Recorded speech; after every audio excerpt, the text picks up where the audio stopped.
Yeah, that's more like it. Let's go.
Yo,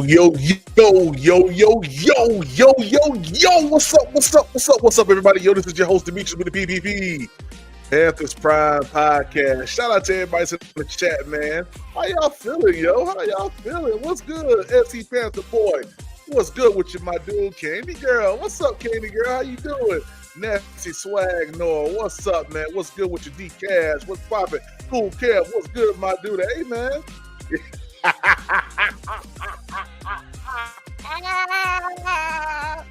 Okay. Yo, Cool Kev, I'm still messed up from that goddamn comment SC Panther boy put up, man. That's gonna go down in history, yo. I gotta clip that. That just was too funny, man. Shout out to my boy SC Panther boy. I said, what that mean? What do you mean? Yo, what up, squad down? What's up, man? Brandon Jennings, what's up, man? Tyree Ross, what's good, man? Hey, we gonna talk a little bit of this Seahawks, Panthers. Yeah, man. I'm feeling confident each and every time I go and look at some film, each and every time I look at some stats, and when I look at my quarterback, whose name is on that belt right there. Yeah. His name is on that belt. Yeah. Shout out Bryce Young, man. That had me and PP looking.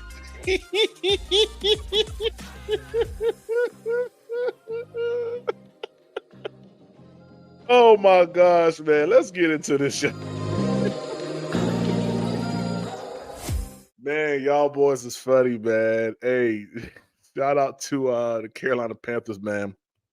I wanted to go live a little earlier, but I'm off. And I said I was gonna relax, chill out, enjoy my day off here, and really get into some film, which I did. And I'm grateful for it. Because it kind of allowed me to put the paint on places that I even had paint on already. It showed me a little bit more of a confirmation of what I was thinking about with these so-called high-powered Seattle Seahawks. Israelite, what's up, man? So he told to had said had y'all niggas saying Bryce Young got to throw with living Hawkins.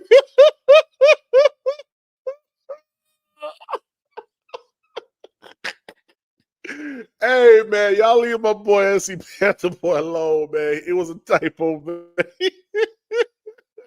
And it make it so bad. Somebody found the meaning of the word in the goddamn and put it in the chat. I said, God dang. Jay Bomber, what's up, man? Greetings and salutations to you too, my brother. Man, y'all boy is something else, man. Hey, yeah, boy. That autocorrect, boy. I think I had you saying something you ain't trying to say now. Yeah. That's why I like to talk to people on the phone. It ain't no only person autocorrecting is me. Yeah, I'm the only person auto-corrected. All right, let's get into this Dave Canales press conference, y'all. Let's do it. All right, it was an excellent week. Great focus by the group, ready to go, locked in, and this is the type of process we have to be able to lean on, especially this time of year. So the guys are excited and fired up and ready to go. Did you do anything different this morning? You said locked in to reset guys after they've had a day off. Nope, just hopped right into our normal routine and just asked them to be in it. We can't ease into this thing. Took advantage of a great opportunity yesterday on Christmas to spend time with family. That's wonderful. It's always good to just be able to reconnect with people and remember what we're playing for. And when we do that, though, we have to go right back to work. And so the guys were ready to go, captured them in the meetings. The coaches did an excellent job bringing the energy, and then it led into a really good practice.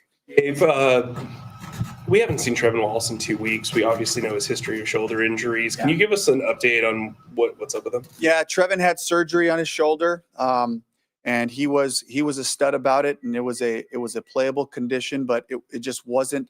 He wasn't really turning the corner to be able to play confidently the way that we know he can. And so we reevaluated that, and really just collectively made that decision to make sure we can get this thing right.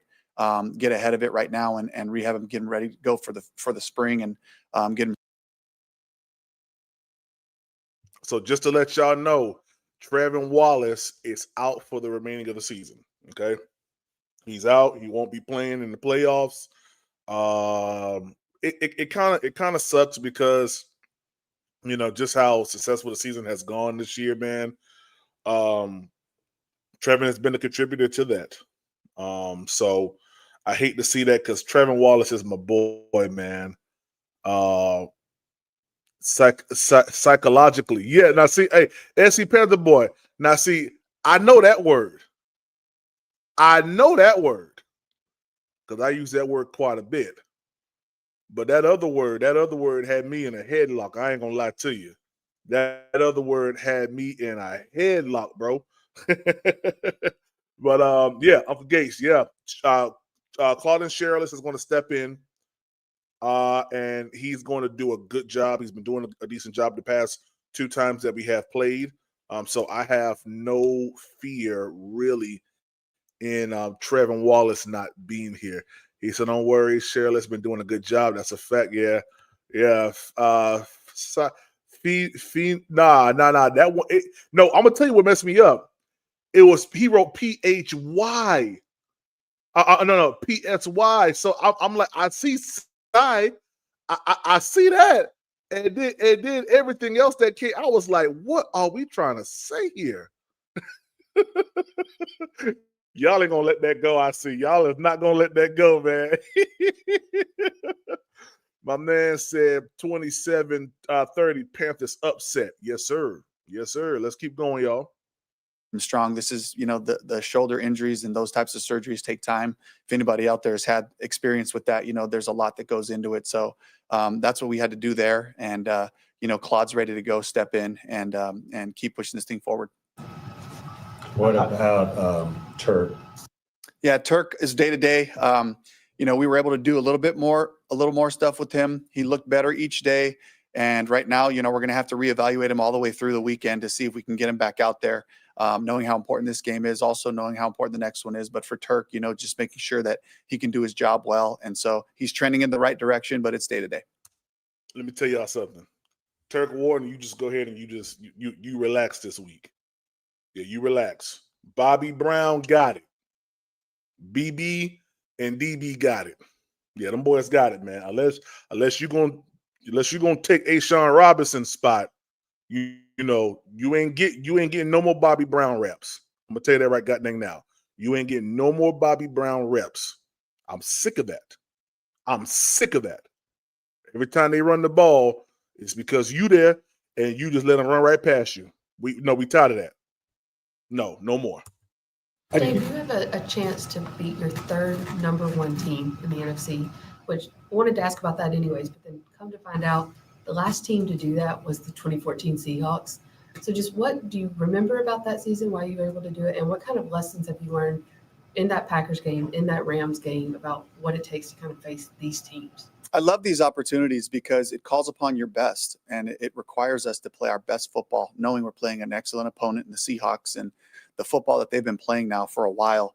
So it calls upon that focus. It calls upon all of us playing together and doing right, and making sure that all of our basics, all of the calls, all the alignment, the information we're gathering before the snap, it just heightens it. And while I would love to, I try to frame every game that way so that our players can understand every game's a championship opportunity. And some games you don't have to oversell. This is a great team coming in here, and the guys respect that. They respect this opportunity. And that's the way we've attacked the work this week. The Seahawks, entering the season, Darnold was known as a quarterback who couldn't win the big game. And now he's emerging as a MVP contender. As a former QB coach, what can you say to his progression throughout, the last 5 years or so? I mean, just pointing to the last two seasons, nobody's won more games than Sam Darnold from a quarterback standpoint. He's done an excellent job of bringing groups together. He brings leadership, his experiences, the veteran mindset, and then, of course, just a talented passer and a great athlete. And I just see him continuing to grow in his game. And I'm really impressed with his ability to go from Minnesota, do what he did there, go to Seattle with a whole new group of guys and understanding the challenges, from a quarterback's perspective of finding that chemistry and finding that cohesiveness on the offense, which he's been able to do. Big challenge on Sunday. Absolutely. Great team. Dave, from the standpoint of Claude growing kind of in this system, in this defense, why has he been able to kind of be that de facto starter when somebody else is injured? It's his style of play. He's an aggressive player. He's a fantastic athlete. We've seen that on special teams for a while now, being able to play in space and, showing up with physicality. That's his nature. And the rest of it has just been accumulating the information. He's a guy that studies a lot. He's conscientious about his preparation.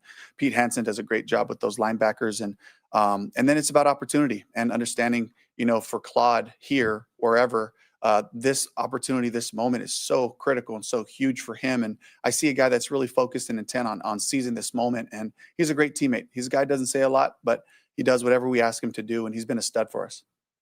In the summer, you said something along the lines of the team should be afraid to play us. They're going to be afraid if they face us. And as we talked about, you guys have beat a lot of these top teams, number one teams in their divisions. Did you kind of envision this is the position you guys would be in at this point in the season as you're contending for the playoffs? I knew what we had. I knew what we had in this building from a player standpoint. And my question was, how quickly can we become a team? How quickly can we become the 2025 Carolina Panthers? Because our play style, the things that are important to us, the things we believe in, that's what's most important. And if we can assemble this group to play really good football on a consistent basis, we'll be a hard team to deal with. And I knew that, and I wanted our players to know it was a message for our group to understand that. Let's go. This is a new year.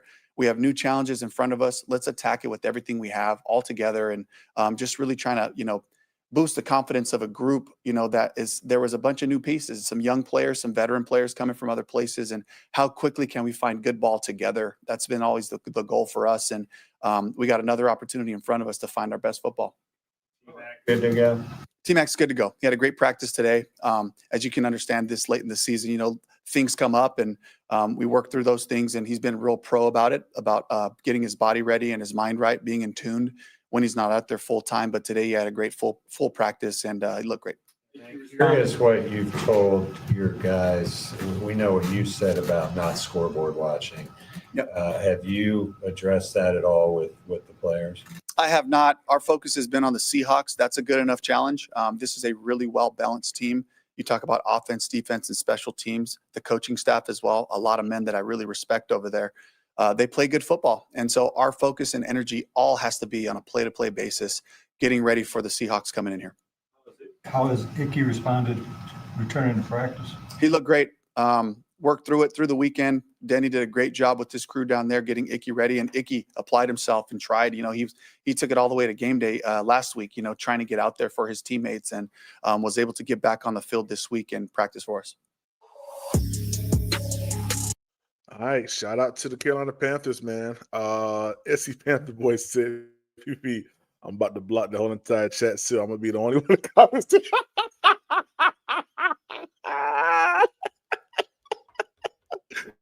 Y'all done pissed them off now. Y'all done Oh man, y'all done pissed my boy off, man. Hey, don't y'all better leave him alone, man, with that phonogenical he about to block me. Oh man, let's get into this Panthers huddle, man, real quick. We went out, we got big stops in the end. Hold on, let me back it up. The following is an exclusive presentation of the Carolina Panthers and the National Football League. On this episode of the Panthers Huddle, the Panthers are in the driver's seat in the NFC South. Coach Canales is here to preview our final home game of the regular season. Plus, Thomas Davis breaks down the Seahawks in this week's film room. Welcome inside the Panthers Huddle.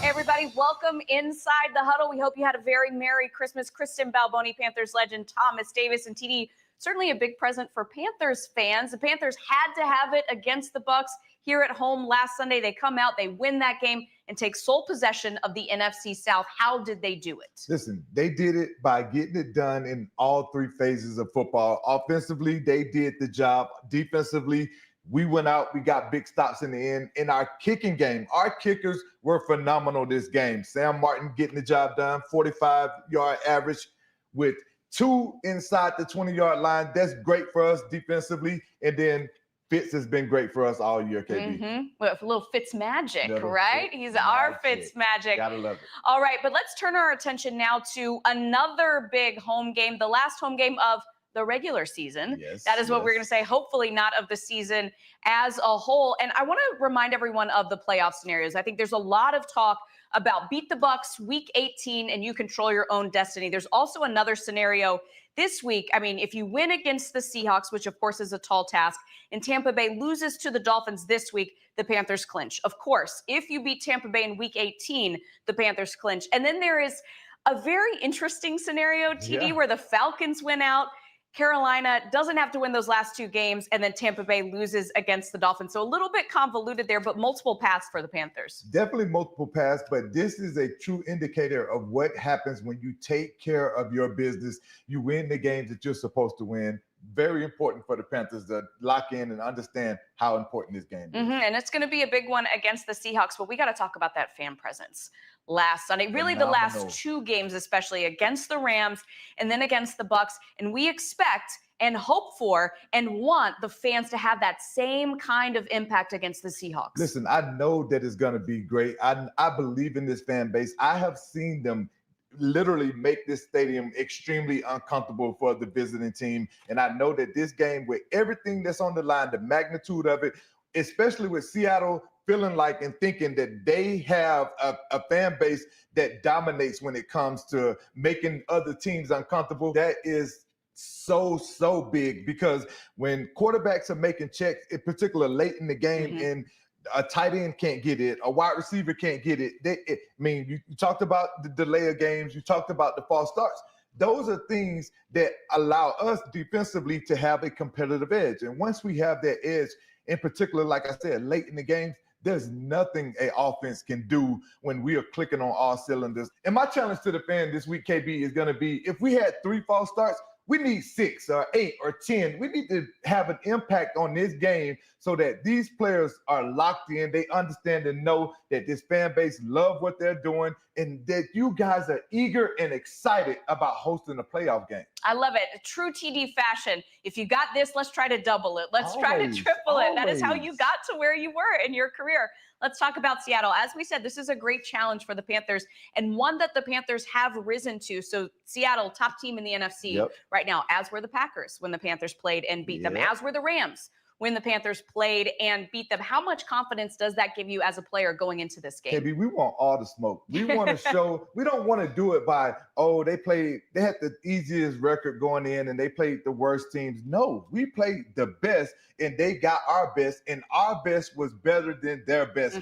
That's the thing that you love as a player. So there's nothing that can be said. Nobody did it for us. We went out, we got the job done on our own. And that's one thing that you have to love as a player, when you take that path instead of an easy one. All right, by the time this show ends, you're going to know everything about the Seahawks. We got Coach Canales talking about them. We got TD's film room where we're breaking down some of the biggest players. All right, we got much more coming your way in just a few minutes. But first, you may have seen the international flags that the players wear on your helmets.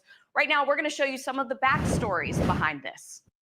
If my goal was to lose my embarrassing gut and get ripped this summer, and I didn't have a lot of time, I do these two things. Be quiet.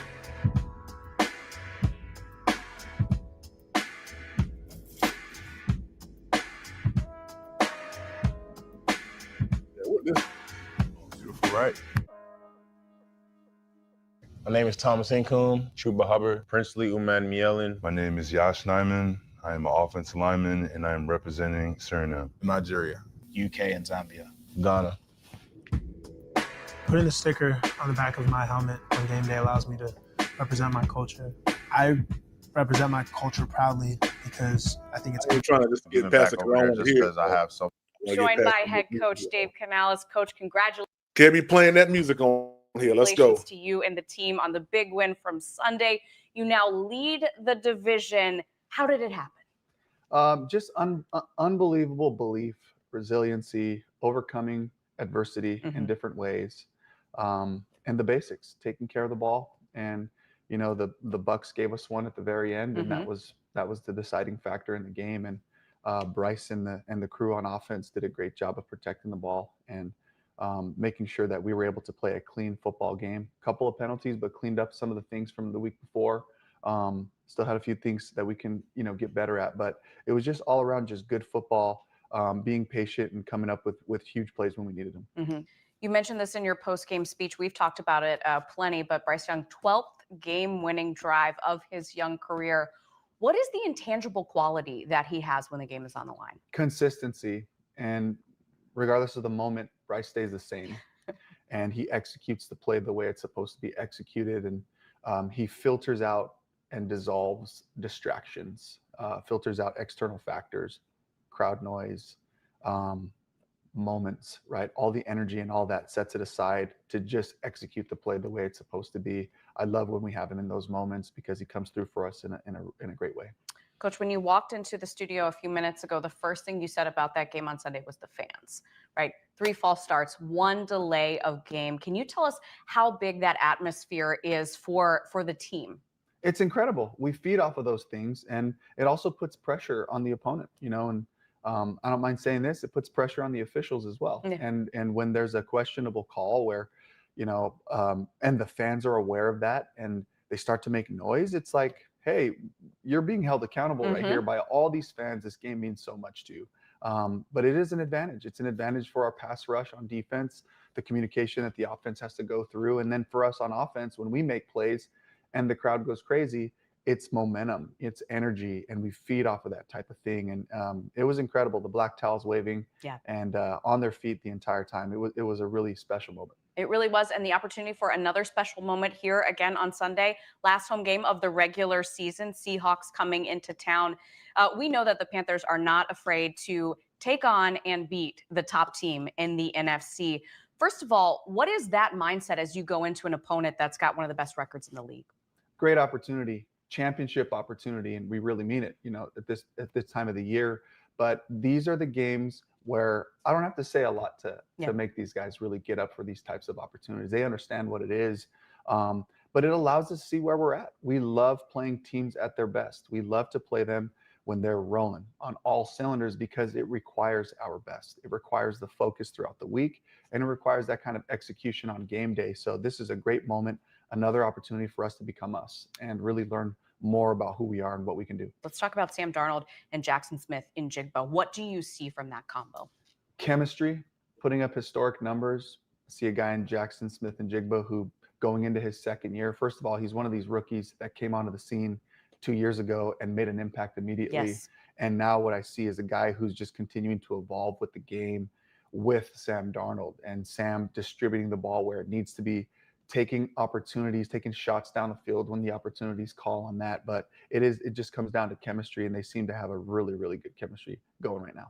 And then in the Panthers offensive meeting rooms, what are you emphasizing in terms of what to look out for from this defense? They have a really exotic approach for how they do things. Nick Imanwari gives them a lot of flexibility at the nickel spot. He's about the size of an outside linebacker, but he moves like a safety. And they ask him to do a bunch of different things and utilize him that way. A really talented secondary, but you got to talk about this front and the front guys that they have and the depth behind them. It's pretty good. They have size and they have athleticism on the edge and in the interior. Leonard Williams, Jaron Reed, a guy I've known forever. It's an aggressive, penetrating style of front. Mix that with all the variety that they do in the back half. It's a really dangerous defense, and they play with the right play style too. So finally, I want to ask you a little bit of a bigger picture question. We have seen these rookies time and time again step up. They are difference makers on this team. And looking back at that game against the Bucs, how many of them made an impact? What can you say about this rookie class? it's why it's important to play them early. And we live with the mistakes that happen. We live with the errors that we have to grow through.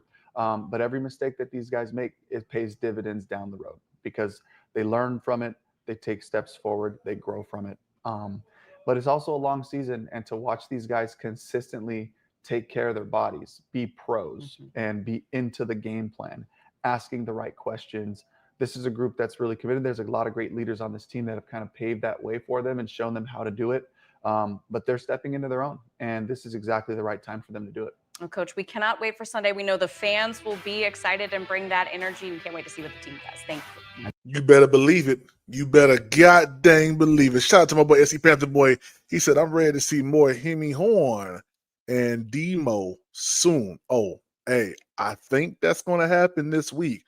If y'all follow me on Twitter, which I ain't going to lie, Twitter has been going crazy the past couple of days. I've been pissing people off, and yeah, I've been featured in a couple different big time, well-known podcasts and other stuff. You know, I don't really care about that. I'm gonna be honest with you. To me, it's all just whatever. I don't. It really don't matter to me. But I tell you one thing: the word that the Carolina Panthers are back is definitely resonating all over Twitter, all over YouTube, all over social media sites.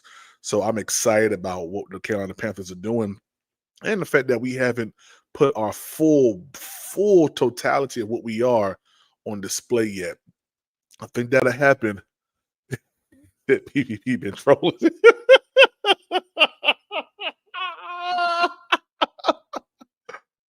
Maybe a little bit, but today I've been heavy. I ain't gonna lie. I've been posting some stuff that been pissing people off. I ain't gonna lie to you, but it's all in good fun, man. And you know, y'all know me. I don't run from nothing. If the Panthers win, you're gonna hear that music. If the Panthers lose, you're gonna hear that music. So I see you going back and forth with them. Yeah, man. Hey, listen, man. I've been pissing people off, man, and yeah, it's been beautiful. All right, let's keep going to TD's film room. Up next, step inside TD's film room as the Panthers legend takes a peek at the NFC leading. Oh yeah, and shout out to SE Panther Boy, man, for that 14-month membership super chat, man. If y'all haven't done so, make sure that y'all become a member of Panthers Prime Podcast. It's only $3.99 a month. Also help us reach that goal of 150 in subscriber and chat love to the Cash App. Cash App is Panthers Prime PPP. Venmo is Panthers Prime 1. If you haven't done so as well, if you have not subscribed, we are, last time I checked, we was like about 100. No, I'm sorry, not 100. We was like 11 subscribers away from hitting our goal of 4,000. Yes, we are 11 subs away from hitting our, you know what? Let me applaud that.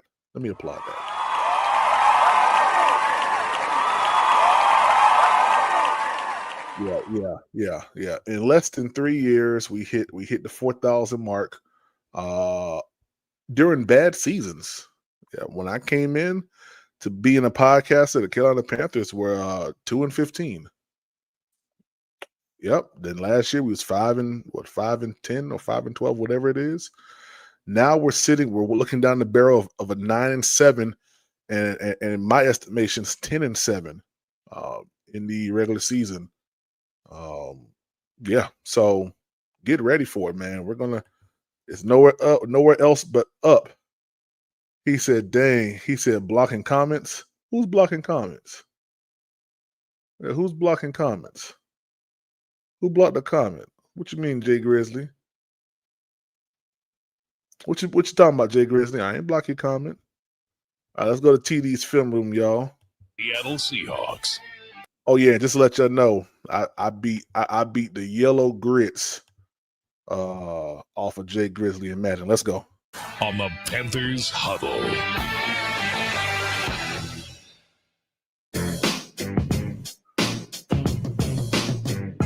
Hey everyone, thanks for joining us inside TD's film room. And TD, as we break down the Seahawks, you always start with what we like to call the all-times guy. You say, this is the guy that the Panthers need to know where he is at on the field at all times. Yes. And of course, no surprise that today all-times guy is Jackson Smith-Njigba. It has. Yeah.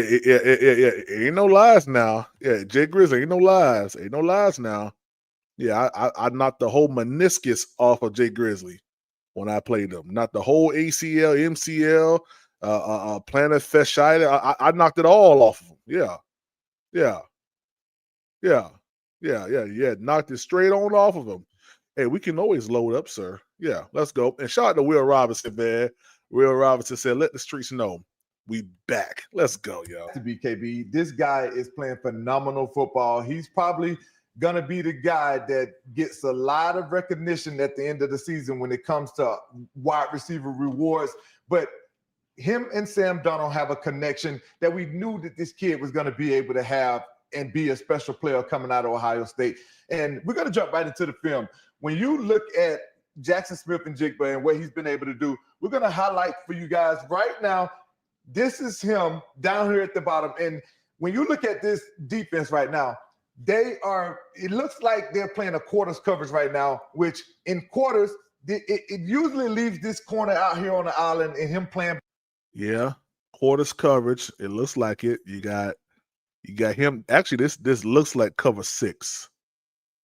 It looks like cover 6. Let's see if it is. By himself until you get an in-breaking route. And once you get that in-breaking route, he knows that he should be playing heavy outside, KB, knowing that he has help inside from the safety. But as we get ready to go and we let this play out, right now, at the top of this route, he forgot or he didn't take advantage of having this inside help from this safety. So right now, you're going to see these guys. Jackson Smith-Njigba is going to press into him, and he's going to whip this back out, and it's a whip route is what they call it. But right now, Sam Darnold is going to show you guys just how accurate he can be with the football. Look at that timing, KB. Look at the accuracy on this play. So this is one of the things that a quarterback like Sam Darnold takes pride in, the placement of the football, knowing that he can put it where only his guy can get it. Yeah, he's staring down his receivers too. Let's go. KB. All right, let's talk a little bit more about Sam Darnold, if you don't mind. So certainly Panthers fans are very familiar with him and his time here. Yes. We saw him go to the Vikings, have a great season. Then we saw him go to the Seahawks. Look at what he has done there. As you said a little bit earlier, he got some money for his troubles there. What else do we need to know about him? Well, you talk about accuracy, you talk about timing, you talk about a quarterback being confident. Sam Darnold is playing confident right now. He's playing at a high level. But sometimes, KB, as a quarterback, you can get overly comfortable and confident with your ability to place the football in certain areas. That's what we have right now. And let's watch this play. Right now, they're going to do a great job of getting pressure on him. So right now, boom, you have a guy in his face right away. So they have a blitz where they have a guy off the edge, and then they have a D lineman dropping in coverage to take that inside slant window away. Sam Darnold did not anticipate a big man being right here. So what does he do? He's confident, KB. So he's throwing this ball off his back foot, and it ends up well for the Rams. So that's one of the things. You can take advantage of a guy being overly confident and comfortable with their ability to place the ball where they wanted to put it. This is not where he wanted to place this ball, KB. No, I would say not. Guarantee you that. So we have to do a great job as a defense of getting pressure, making him uncomfortable. And I think that's something that our D-line is going to be up for that challenge. They certainly are going to be up for that challenge. All right, we just talked to Hey, Chad, let me tell y'all, Sam Darnold going to be seeing windows that ain't even there. Just wait. Sam Darnold going to give us 3 interceptions. Just wait. This will be the worst game of Sam Darnold's life. Just wait. Coach Canales a little bit ago, and he said that this Seahawks defense has a lot of flexibility with Nick Amanwari, and you were going to show us a little bit about what he's talking about. KB, is so crazy because this is a kid coming out of South Carolina that we talked about in the draft, and I'm like, listen. North Carolina native. Listen, North Carolina native. He's a kid that's 6'3", 220 pounds. It's like, where is he going to play it? He got to be a safety. No, he's going to be one of those safety that eventually, with his size, he's going to have to go play linebacker because there's no way that you can be that big, that fast, that strong, and cover and do the things that he's able to do. You know a little something about that. Just a little bit. But, KB, listen, this kid is on another level with his ability to be able to cover slot receivers, outside receivers, running backs, tight ends. He can do it all. So, to me, he's the leading candidate right now for Defensive Rookie of the Year. And these are some of the things that they've been able to do with him. They can line him up at safety deep. They can put him in the box. They put him on the line of scrimmage. And like he's playing like a linebacker. Will you show me where he is right now? You know exactly. My bad. I forgot. I got to highlight. I got to show you exactly where Nick is. He could be anywhere. He could be anywhere. He's a player that can literally line up all over the field. But right now, they have him on the line of scrimmage, which you don't usually see from a nickel safety type body. They have him on the line of scrimmage. And to me, it looks like he's playing man-to-man on this tight end. But this is one of the things that you get to see out of a young player. You get to see some indecisiveness. And right here, he's in no man's land. He can't tell.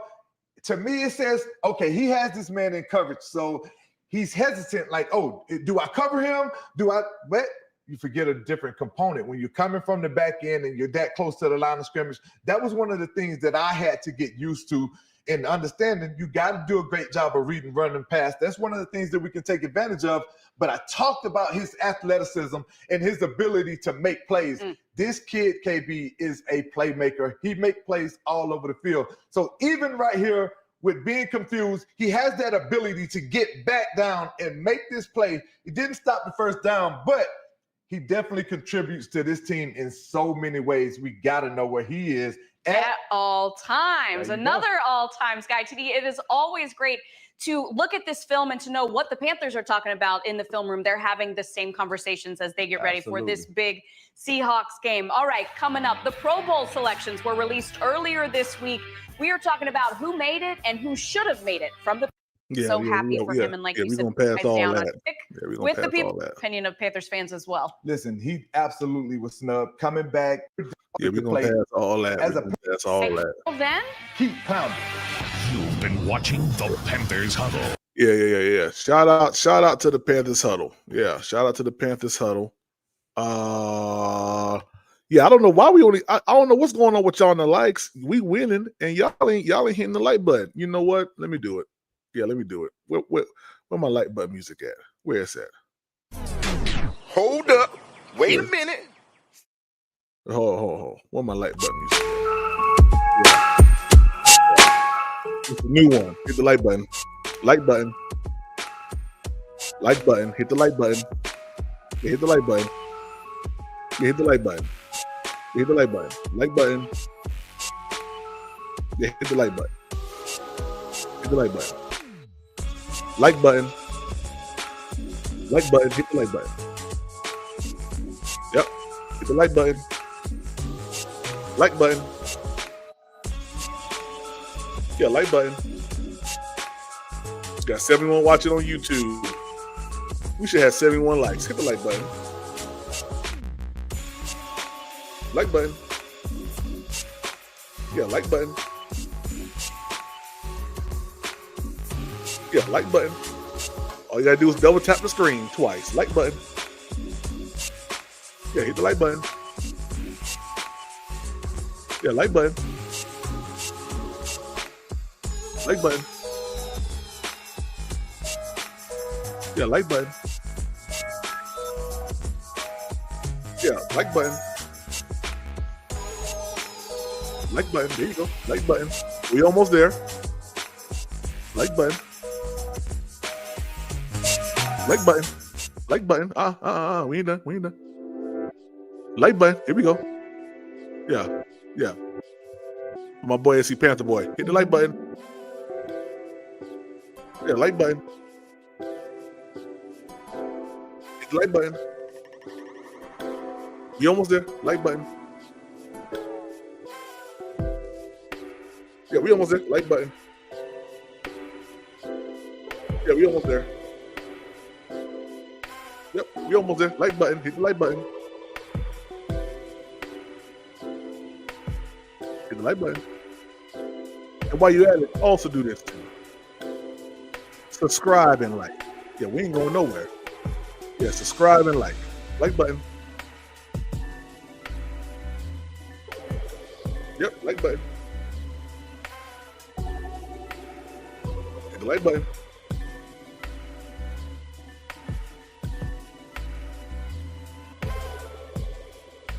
Yep.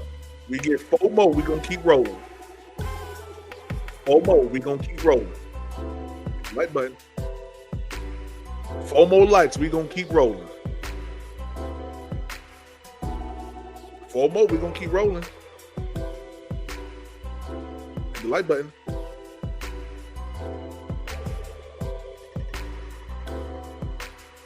Hit the like button.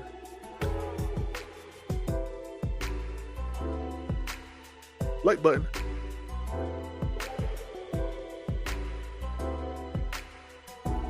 Hit the like button. Yeah, like button. All right, there we go. There we go. There we go. That's all we had to do. Yeah, that's all we had to do from the jump, y'all.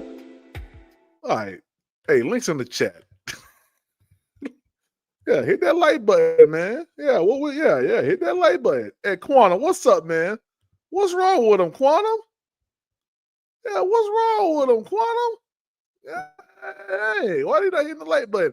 Links in the chat, y'all. Y'all come pull up on me. Carolina Panthers will beat the brakes off of the Seattle Seahawks on Sunday, man. Yeah, it's going to be a good game, guys. I'm excited about it. Let me see if I can pull up also while we're at it. I want to pull up also the Seattle Seahawks Mike Macdonald's press conference. No, I don't want that one. Let me see. Seattle Seahawks presser. That's what I want. That's what I want. Yeah, let's pull that up real quick. Let's go here. Yep. Here you go. The final update from the Seattle Seahawks. Let's go. Right on time. 4 minutes ago. Just dropped. Let's go. Yep. All right. Good to see everybody. had a great Christmas and great day today. So excited to get on the plane and get going. How did you feel the pace of the week went with the throwing day off on Thursday, and how did you feel like you guys kind of handled that? I thought the guys did a great job. I told y'all that they was going to leave Friday. It was going to be here early Saturday morning. I told y'all that. And I told y'all, I know where they staying at. They staying at the Ritz-Carlton Uptown. Yeah. Yep. I may go over there and cause some issues. And I'll just play. I ain't messing with them boys. It's a little different, but when you come off a Thursday game, I don't think anything's kind of normal per se. So, guys did a good job. Ty Okada and Josh Jones starting? Yeah, Ty will play and Josh will play. And is there any more concern it's a longer-term deal with Toby or Carlton? It's just a process on. Yeah, it sound like them boys doing the interview from the goddamn airport, don't it? Don't it sound like they're at the airport right now? Getting him back, just got to go through it. But he's working his tail off, and hopefully we get him back soon. With Josh getting the full game under his belt, I guess the problem he must have in there. Chet, that sounds like an airplane behind that. Now I done been around a lot of airplane engines. Are they really doing the interview at the airport right now on the talk? Boy, I know. Hey, they real cocky. They doing this. Yeah, they real cocky. They doing this. Yeah, they real cocky. Well, the guys were excited for how he played and to see him on tape making plays for us, but I wouldn't say our expectations change at all or confidence in what he can do. I don't think any of that changes. You had Amari Kite elevated last week as the backup option there. Like, what have you seen out of his season to kind of give him a position where he's the guy you turn to maybe in that situation if Johnson's It's just same thing. It's part of the 70s on our team. And hey, guys, real quick, we are 9 away from 4,000. We get that 9, we're going to do a giveaway today. Yeah. We get that 9, we run a giveaway, man. Let's go. Continues to kind of be the same guy every day in terms of his approach, and felt like he's really developed, over the course of the season, including camp. So he's earned that opportunity.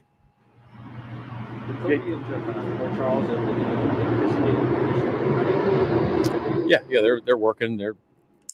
Y'all, these boys at the airport terminal doing a goddamn interview, y'all. I just heard the airplane take off. Oh, them boys. Oh, man, them boys is something else, boy. Dave Canales need to go. He need to do an interview from his goddamn bedroom next week now. Yeah. Straight from his bedroom. No socks on. They're just not able to play for us right now. We haven't seen Jalen Milroe for a while, but how's he progressing and kind of what you're seeing from him behind the scenes? He's doing a great job. He does does all the reps like virtual reality, and then he's he works in with scout team, and then we do like a young guy period once a week that he does, and he's done a great job with that, moving the ball, handling different situations. So he's right there. Obviously we haven't had the ability to have him up in these games the way the roster's shaken out, but it's not out of the realm of possibility moving forward. I mean, we'd have no problem having him up and have him ready to play.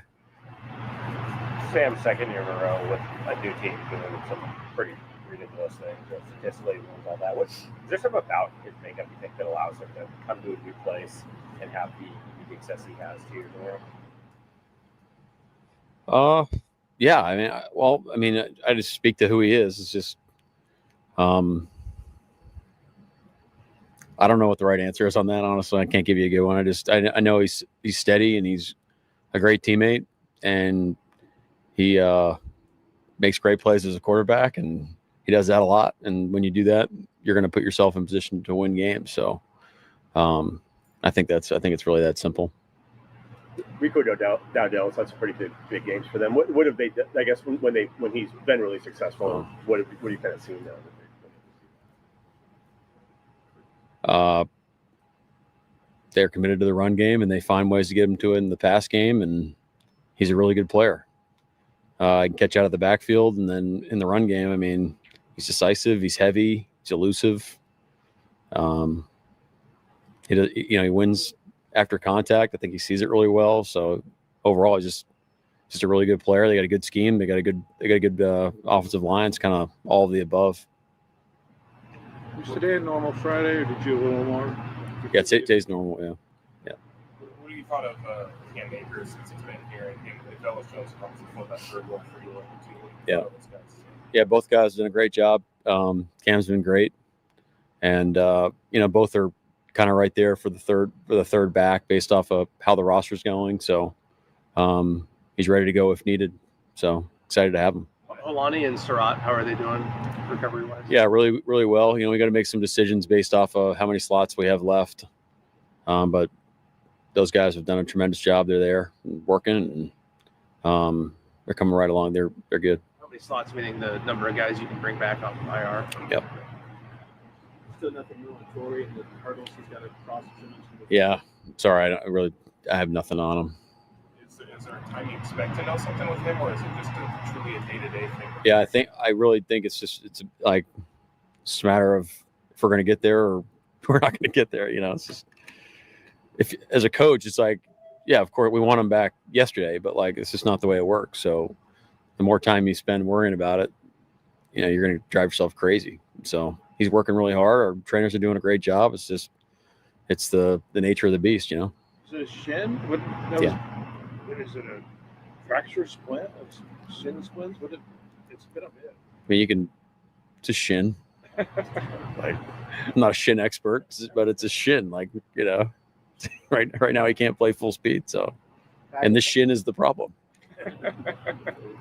Like Tayo Carter's preparedness, I know you're gonna say all of the players just did readiness to go. That's right. Sorry, you just, I don't know how to. If I said anything else, I'd be making it up. I'd be lying to you. So what's the question? So the question is, can you speak to Tayo Carter's preparedness? Yeah. I mean, it's one of those things. Look, he wasn't playing when he first got here, and he acted the same. And then he's trying to make the team, and he acts the same. Then he makes plays in preseason, and he acts the same. Then he fills in, and he acts the same. Then he starts, and he acts the same. Then Kobe and Julian are healthy, and he's not playing. He acts the same, and then Kobe's not playing. Now he's playing again. All right, he ain't talking about goddamn nothing. Shout out to him. Yeah, shout out to him. Tex Shicey, what's up, man? Tex. Yo, what's good? What up, man? Hey, they saying Trevor Wallace out for the season, huh? Yep. Hey, we got a man in the booth right now who should be on the field. I think we should call him up. Man, you crazy, man. We ain't about to call him no goddamn whatchamacallit, man. Luke Kuechly. We good. We good. We got now. We good. We have who we need. We have old boy. What's his name? We have Claude Shirtless. Exactly. So I ain't. No sir. I ain't worried about none of them boys. All my hopes are bottled up right now in having Claude Shirtless and having what's his name? Roseboom. Exactly. Hey, B. Amos, I didn't know what he was talking about. Almost put me to sleep. That's why I had to click off of it. He ain't talking about nothing. Yeah, when he was talking about Jalen Milroe, it's almost like he was insinuating they was about to blow us out and he's going to get some playing time. Yeah, okay. That's what he was saying. The coach for the Seahawks. Yeah, okay. Yeah, okay. That's why they brought it up, because the Seahawks fans are thinking this about to be an easy blowout win. What is that? What the coach was saying? No, that's what the reporters were saying. That's why they were bringing up Milroe, because they was thinking this game was going to be easy and Jalen Milroe was going to get playing time because of it. Yeah, okay. And when we knock the goddamn green goobly about the boys back, what they gonna say then? Yeah, knock a whole snot ball out their back. Poppin', what's up, Pop? What's going on, man? What's going on? Chilling, man. How you feeling? Yeah, man. Yeah, I'm feeling good, feeling fine, feeling great. That's good. Talk to us. Such a beautiful past holiday. Yeah, man. I'm glad you got him off the screen because he was totally boring. No substance at all. Doesn't sound like he is really even interested. I think, why they by the airport, because, they didn't check in with the Canales said, hey, before you go any further, you got to check in. So that's why they Yeah. had to be by the airport. Yeah. Boys doing And interviews at the airport. I know. I heard an airplane engine. What they got going on? Yeah. So how you they put feeling them in about one of the the game? How offices you feeling inside the now? airport. Yeah, they ain't got nothing. Yeah. I mean, I still kind of feel the same. I mean, they just gotta take it serious. I mean, this is not a bad team. This is a good team. You got to execute. You got to be disciplined. They don't do a whole bunch of fancy stuff or anything like that. And you got to make them pay for every mistake they make. For me, I think you gotta score on every turnover because they can score.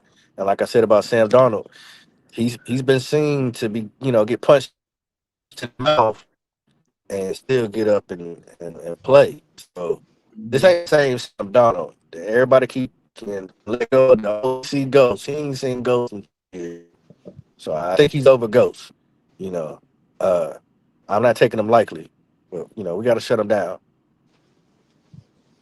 Yeah.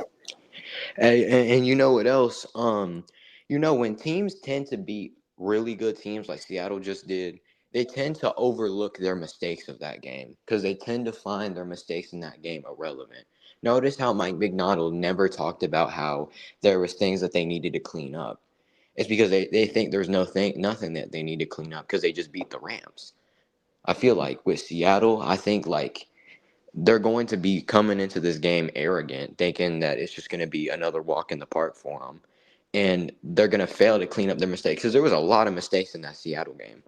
They won that game purely off of a bad call and a punt return TD. That game would have been a blowout had those things not happened. So I feel like they think that they're a team with no weaknesses, no mistakes, and overlooking those mistakes are going to lead to easier exploitation of those mistakes by this team. Yeah. Hey. I believe that. I think this is the first time that they need to step on their neck, bro. Don't lay off the gas. If you got the lead, keep pressing. I'm tired of the. Okay, I'm playing to not lose. Man, play to win and keep going. Like you can't just okay. All right, we up by 7 points. Okay, now we up by 10, and just lay off the gas and just let the offense do whatever they're doing. No, bro, defense, we gotta stay on top of them the whole game. Hey, did y'all see that Max Crosby left the stadium in Las Vegas pissed because he found out that they are tanking for the #1 spot? Yeah, they also called him. They also say he was out this game. He was out. He's gonna be out these next 2 games, bro. Yeah, me and Will was talking about trading for him, and Will Robinson was like really against it. So I guess like we kind of like, yeah. I don't know. But Would see, y'all be willing? that don't make sense. That don't make sense because Will Robinson, not trying to call you out, brother, but you said something crazy on the 704 Charlotte Bound show the other day, and I don't know if he was inebriated or what. Will ain't here right now. He can't defend himself. Let's not I talk know, about it. I know, but I'm not talking about it. I'm talking about what he said. I'm not, what I'm saying, I'm not, Yeah, he can't really defend himself. judging his character as a man. God, get up. It's not about. I'm not attacking the man. I'm getting at his point. I think y'all. Just listen. Y'all just hear me out. Go ahead. What you want to say about his point?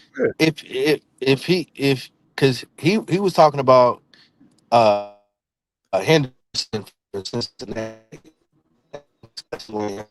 Hey man, you're cutting out. Your audio going in and out, popping. Am I clear now? Yeah, you good now. So he was talking about getting Anderson from Cincinnati, the Bengals, And I was telling him Trey how Hendrickson. he fits the 4-3. Trey Henderson, yeah, Trey, my bad. How he's in a 4-3. I do not feel like he fits our scheme necessarily. But Crosby, absolutely. Absolutely. He can set the edge and he can get after the quarterback. I think he's a perfect pick for the Panthers. Not only that, I don't think he's that old. And Yeah, and Crosby's the same age as Brian Burns. And Henderson just got hurt. So Hendrickson, and he's yeah. So Henderson, he's asking for crazy amount of money. You're gonna have to give up a lot for either player, but I would lean more to Crosby than I would Henderson. That's just what I was saying. It was nothing about I feel like attacking Will Robinson. Yeah, I feel like where Will's coming from, he knows that like with Hendrickson, we're not gonna have to give up draft capital and still get in as well as like giving him a big contract. With Crosby, I feel like he knows we're gonna have to give up a lot of draft capital to the Raiders if we want him. And maybe with how disgruntled he is right now with the organization, we could possibly get him discounted if they were to go in that direction. But we're still going to have to pay Crosby way more than we would Hendrickson. We'd have to pay him top 3, similar to Micah Parsons level money. I don't think you because this is Henderson's, I think, first contract. Like real money contract. I think he was asking stupid amount of money. You might be able to get away with Crosby paying him some money, and of course you're gonna have to give us some draft capital and take on some of his contract, and the Raiders take on another part of it. I mean, it's so many different ways you can fluctuate it.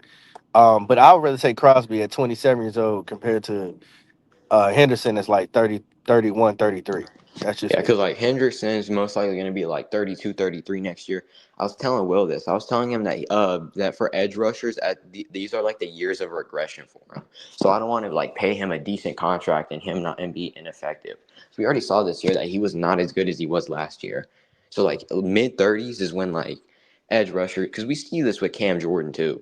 We see how he's regressed, right?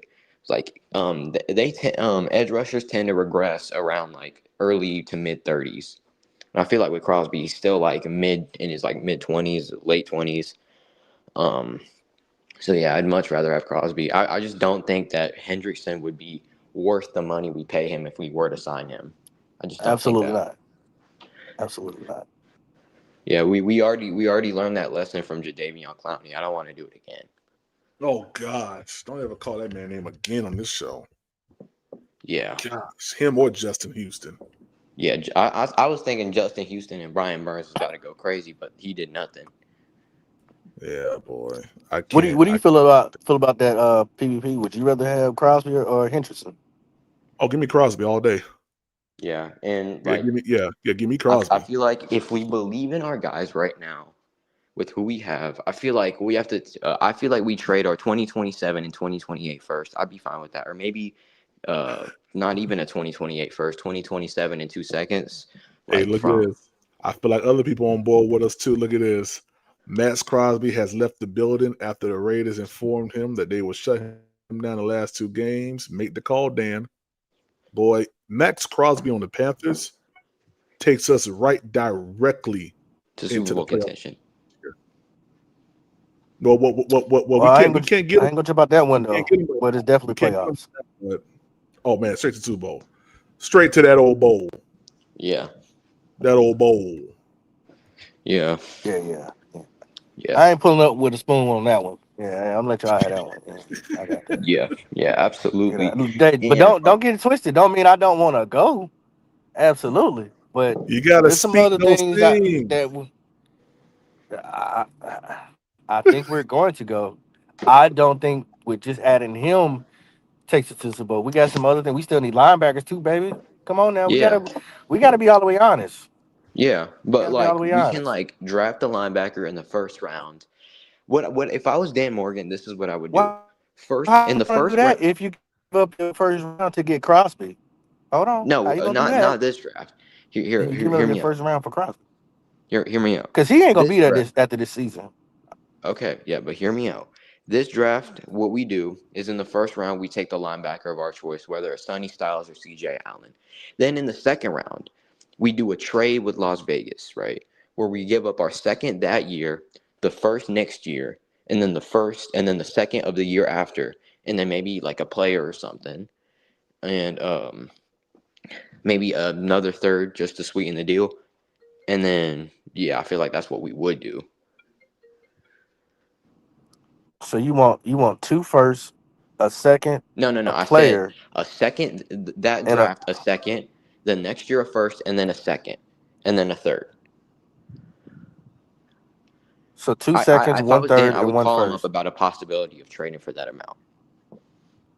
They And ain't then taking that. Tell you that right now. It's Max Crosby. They want at least 2 firsts for him. But if we won't get 2 firsts for Brian Burns, they definitely well, gonna here's the give thing: up. the They want 2 Rams firsts were for just delusional about Crosby. getting back to the Super Bowl that year. They understood that year that they were on a downward spiral, and they thought that Brian Burns would save them because they were like salivating at the possibility of having But it's still what's his name, Aaron Donald and Brian Burns on the same D line, right? Because they had just gone to the Super Bowl. They wanted to go back to the Super Bowl, it and their doesn't season was change the already. value. It doesn't change the. I get what you're saying, but it doesn't change the value of what that caliber player and what you have to pay to get that caliber player on your team. So it doesn't matter if they were desperate or not. They knew that's what you're going to have to give up for that type of player. It goes the same thing for Crosby. Doesn't matter if they're desperate or not. Hey, shout out to the real HH Entertainment, man, for pulling up on the panel. What's up? What's up, man? Hey, what the hell is going on? What's up? What's up? What's good, my dude, What's man? happening Good with talking to you, man. What's up? How you feeling, man? I'm good, man. You know, I'm retired now, so I got a little bit of time to, come on a podcast here and there. Congratulations, Was just man. on Black Cat the other day, so I'll be coming over here a little bit. Okay. You want to chime into what the guys talking about right now about Max Crosby, or you want to talk about this Seattle Seahawks game coming up? I can chime in on both. Okay. As far as the Max Crosby, I'm kind of mixed about that. I mean, we do need a pass rusher, and like now, you want to kind of go through the draft, but that's going to take time for development and whatnot. We kind of need somebody right now. It just depends on the price. I'm not willing to give Micah Parsons haul for Crosby. That's going to weaken our team. But I say go for it. Take a shot and see where we go with that. As far as the Seahawks game, I think we'll win it. It'll be another close battle, probably by 3 or 7, just because that's how we are. We never blow anybody out for some reason. I wish I was at the game, because every time I go to the game, we happen to win. I'm not saying that there's no correlation, but I like that every time I go there, we win. Heavy correlation. I'm hearing, yeah. I mean, I was at the Rams game this year. That was a good one in the rain. I was at the Bucks game just recently, and that was a good one. There was a lot of Bucks fans there, but there was a lot of Panther fans. That's the most people I've seen in that stadium in a long time. Ooh, man. Yeah. So for me, I went to the Bucks game, and for one of my Christmas gifts, I ended up getting tickets to the Seahawks game. So that's good, and I'm in the 100 seat, so that's cool. See, I live in Virginia, so like I'm moving back to North Carolina in June, so I would have definitely been at that Seahawks game if I didn't have to come back. That's what's up, man. That's what's up, man. Shoot, I'm excited about the game this week, man. I think it's going to be a good matchup. I think the Panthers are going to surprise these boys a lot, and I think it's going to come. I think it's going to be on that defensive line. I think our defense is really going to get after Sam Darnold on Sunday, man. More than what people think. Yeah. I just think for some odd reason it's going to come down to week 18, just because whether we win or lose this week, I don't see the Dolphins beating the Bucks. I would love it. Tristan Wirfs go ahead and end this thing early, right? But Tristan Wirfs ain't playing that? for the Tristan Wirfs is out. Yeah, my only thing is, as bad as Tua is, I don't like Quinn Ewers' chances. I felt like if Tua was playing, there'd be a better chance. Plus, it's in Miami. I just don't know. Hopefully, Ewers comes out there and balls out. But I mean, what are they really playing for? Did you watch him last week? Who, the Miami? Yeah. I caught glimpses. He was all right. I mean, it was his first start, so I'm not going to judge him that much. He had some glimpses. I mean, he had some shaky moments, but he's a rookie, so I mean, you don't get what you get. think them boys may beat the Bucks, man. I'm gonna be honest with you. When I was But see, with our luck, they'll beat the. I'm not saying that we're gonna lose the Seahawks, but just saying this is how the year's been going. With this craziness, and then maybe the refs will step in because I guarantee the NFL wants, Bucks and Panthers for the division week 18. It just sells too much. So. Yeah, no, we're gonna lock that up this week here, and I prefer we lock it up this weekend. Yeah. Yeah. And it's horrible.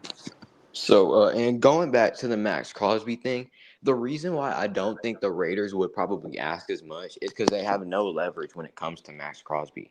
Like, he's on an expiring. Wait, no, he just got his contract. But like, he's upset with the organization. They're not winning, and they need to get picks now to build for their future. I think they understand with the contract that Max Crosby has and how weak their team is currently that they have like no chance of really competing while Crosby's here. So I feel like they'd be probably like they have no leverage when it comes to trading Max Crosby. And I think with how upset he is with the organization, they're going to be willing to trade for him. And as I said, because they have no leverage, and because like they have like no leverage when it comes to Max Crosby, it's not going to be for 2 firsts. It might be a first in a couple seconds. So if they ask for this year's first, straight up, hey, we'll take this first and you can have them. Would you do it? Absolutely. They're not doing that. They're not. Yeah, but they're not doing that. Yeah. What I would do is I would do an in-draft trade. I would get our linebacker in the first round. Then in the second round, we trade that second to the Raiders. Then next year we trade a first and then a second that year. Right? And then probably like maybe another an edge rusher we have, like probably like Wanham or Jones. And yeah. So I feel like the Raiders know they have no leverage. They're probably going to try to be building around Fernando Mendoza when they draft him. So they get a big trade like that with a haul of picks.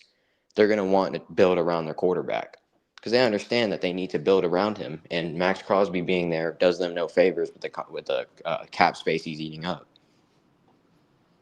So they got the number 1 pick in this draft. It's not the Jets. Well, it doesn't matter. I think they got like what 3 overall pick.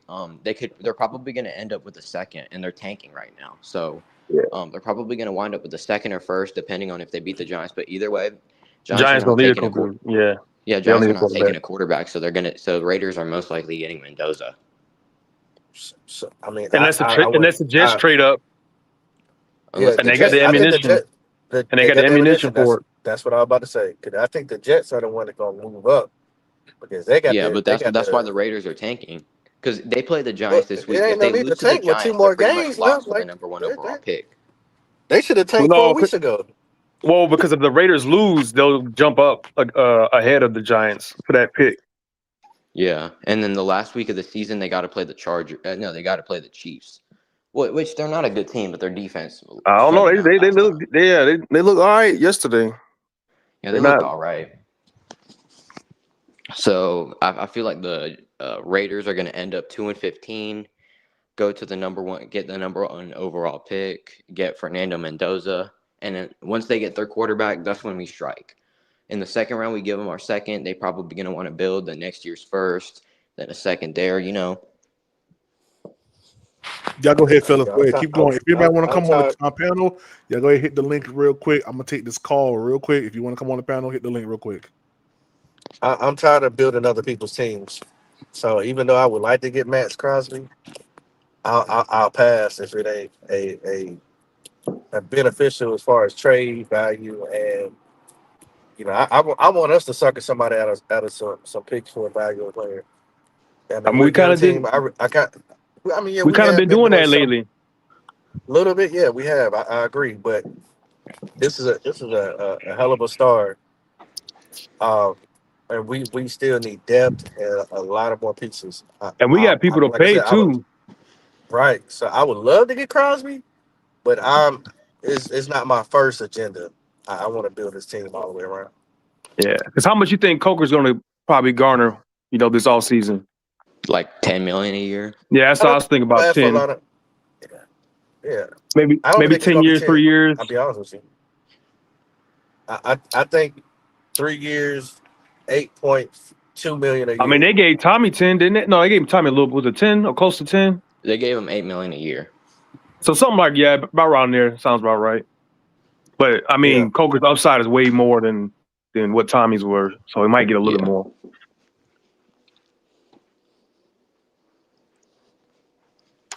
Yeah. Yeah. Because we got a lot of pieces. We need at least 2 linebackers. Yeah.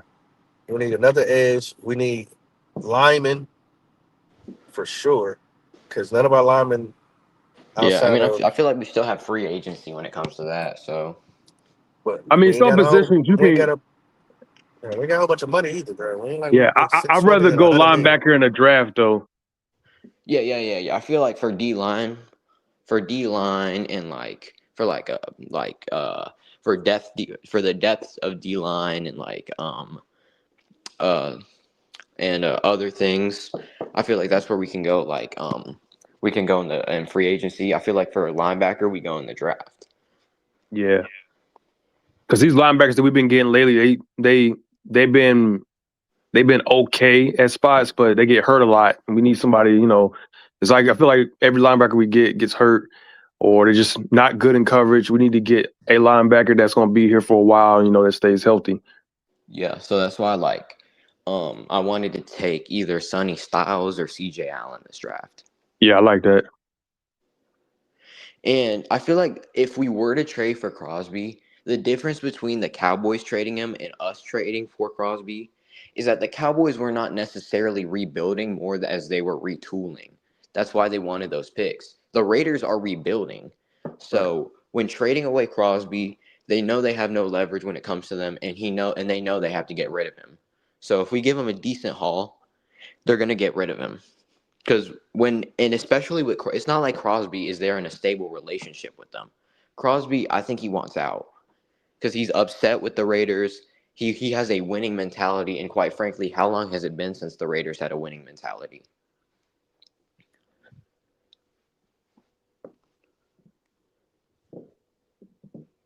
Like a while. It's been a really long time. I don't think Max Crosby's ever won a playoff game. Nah, the Raiders haven't won a playoff game since I think 2002. They've been to the playoffs, but they haven't won one. Yeah. Yeah, I mean, you did not. I'm thinking about who else probably got some leverage as well. Cleveland Browns. Yeah. Cleveland Browns I think they got a lot of way to move, a lot of things they can move around to get them.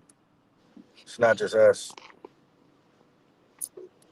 Because we can't really go for man because, I mean, we can't give up Derrick Brown. We can't give up Jason Horns. And can't just be any player for them. Yeah, absolutely. Absolutely. Yeah, take Wharton.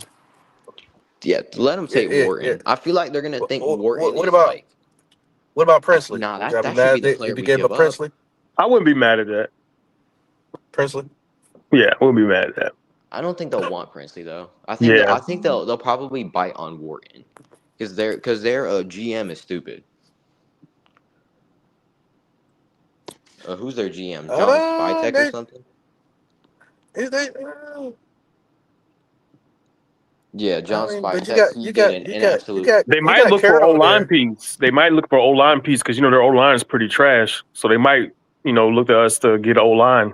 They might say, hey, since you guys are about to pay Icky, would y'all take Icky? No. Not Icky. I just say they might say that though, But what about Christensen? Right. Well, Brady, he got injury problems, so his trade value is pretty low. He's not under contract after this year. He's not under contract yet. Oh. The only other person I think maybe only person they can go over is Lewis and Hunt. We just paid Moton, so you really don't want to trade Moton. He's been our staple, so maybe Hunt. But I mean, that's a huge contract for another huge contract, so I don't know. Yeah.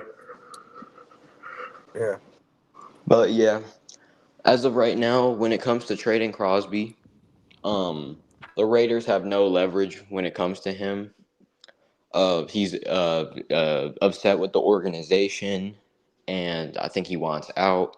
So, because if they were to have a stable relationship, they'd be commanding 3 firsts. But I think with how Max Crosby is right now in reaction to the team, I feel like that lowers his trade value. Would y'all not agree? Yo. I mean, I can't say they'll have no leverage because they got leverage because they got his contract. You know what I'm saying? He signed. They got leverage. Um, how it just depends on how adamant that Crosby is willing to push to get out of there. How fast does he want to get out of there? Is he willing to just sit back and let his agent, or is he going to be starting to be a little more vocal? Is he really going to push the buttons of the people that, hey, I'm I on mean, he out? just walked out of the stadium. Yeah, I mean, he was pissed. He walked out Outside of of the that, Yeah, he walked out of the practice facility and the stadium, and yeah, now they like officially labeled him out for this week. So they're doing everything in their power to make sure that that they lose this game against the Giants. Can y'all hear me? Yeah. Yo, what up, Park Bums? What's good, What's yo? good, man? What's good, man? Been Chilling, watching man. the show. Chilling, man. I be Good to have enjoying you your on the shows, panel, man. bro. How you feeling? Man, I was just coming because I like the Crosby talk. You know what I mean? I mean, Yeah. Go ahead. Talk your talk. You gotta think about it though, man. Like trade value for players who are like superstars are never fair value. You're never gonna get it for fair value. You're always gonna overpay. I mean, for Brian Burns, we traded him away for fair But value. Brian Burns, he ain't a superstar. Let's be honest here. Yes, he is. He's got The 15 star. sacks. He's second in the league in sacks. He got Dexter Lawrence, Abdul Carter. Abdul Kayvon Carter has done Thibodeau. nothing all year. he still had to put in that work. I mean, yeah, but discredit like it, man. He still got to put in that work. you can't could put Clowney. Max You put Crosby Clowney in the over there. same He ain't tier. getting you 15 sacks. Yeah, I don't But want we to not discredit putting Brian Max Burns, Crosby bro. in the same tier as I don't think Brian. anybody is, but I mean, but we know, like I was telling my man, the value of those type of players, whether it's Crosby or Brian Burns, is going to be 2 first round picks. Yeah, it's It going to be doesn't 2 matter first. how. Yeah, it's going to be 2. Somebody gonna give it up. I think you could get them for straight up 2 first, honestly. But I mean, I wouldn't be mad at it.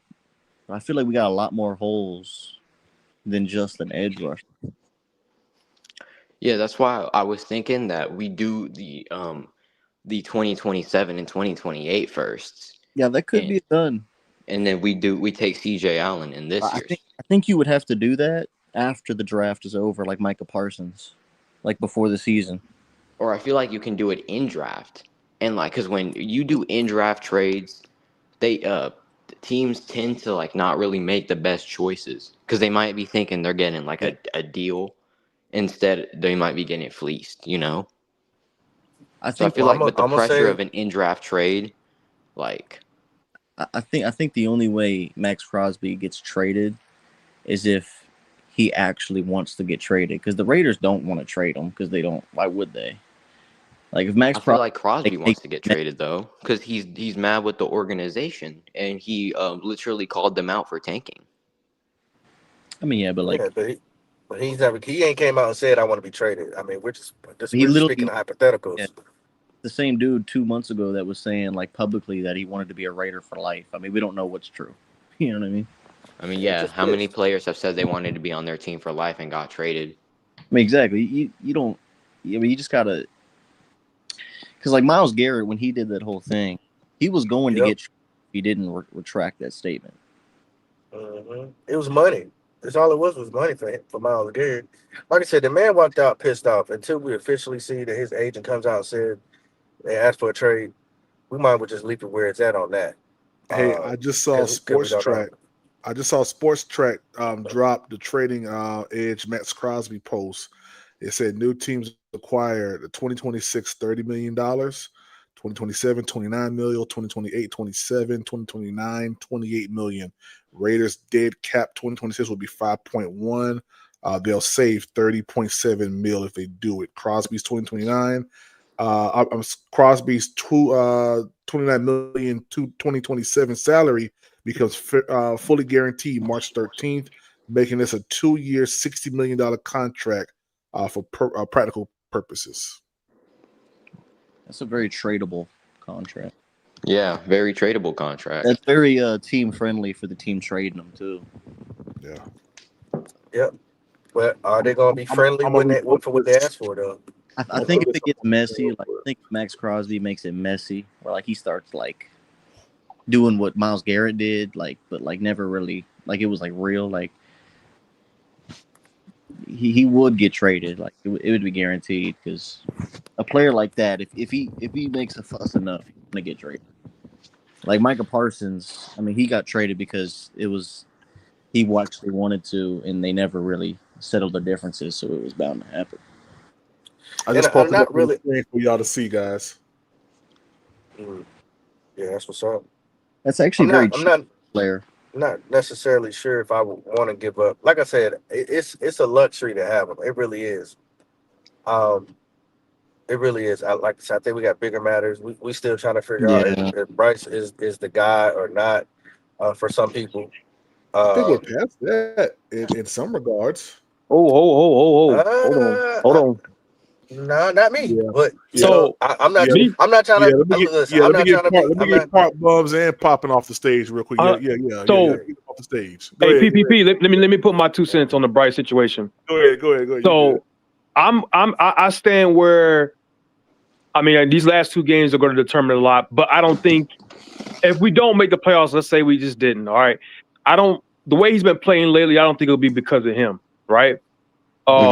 I think he's earned the 5th year. I would just give it to him. Just give him the 5th year option, but I wouldn't extend him like long term. That's where I'm at with Bryce. Like I like what I'm seeing lately. I like what I'm seeing lately. He's playing better. He's not being the reason why we're losing games. He's making timely throws. I wouldn't say I'm going to give him the long-term extension, but I would give him the 5th year. That's where I'm at. That's what I'm saying. We don't. Some people feel like he's franchise. Some people don't. So I'm not willing to give up, because that's where I stand, to give up a 27 first round and a 28 first round to get Max Crosby, because after next year, we'll know where the organization is going to make their move as far as they're going to extend Bryce or not. So if they decide not to extend him, well, we give away our first 2027 and 2028 pick, we ain't gonna have a first round to go get a quarterback. Hey, let me say one more thing. I'm gonna leave because I'm not really a talking type, but Bryce Young thing. I mean, if you give up 2027 first and 2028 first, his 5th year option is gonna get stinged. So the 2027 first doesn't matter for quarterback wise. So you really only have to wait one more year if he doesn't work out next year. If you made a mistake, it's 2029 quarterback. So it's really not that. It's really not that big of a if you're not sure on Bryce Young.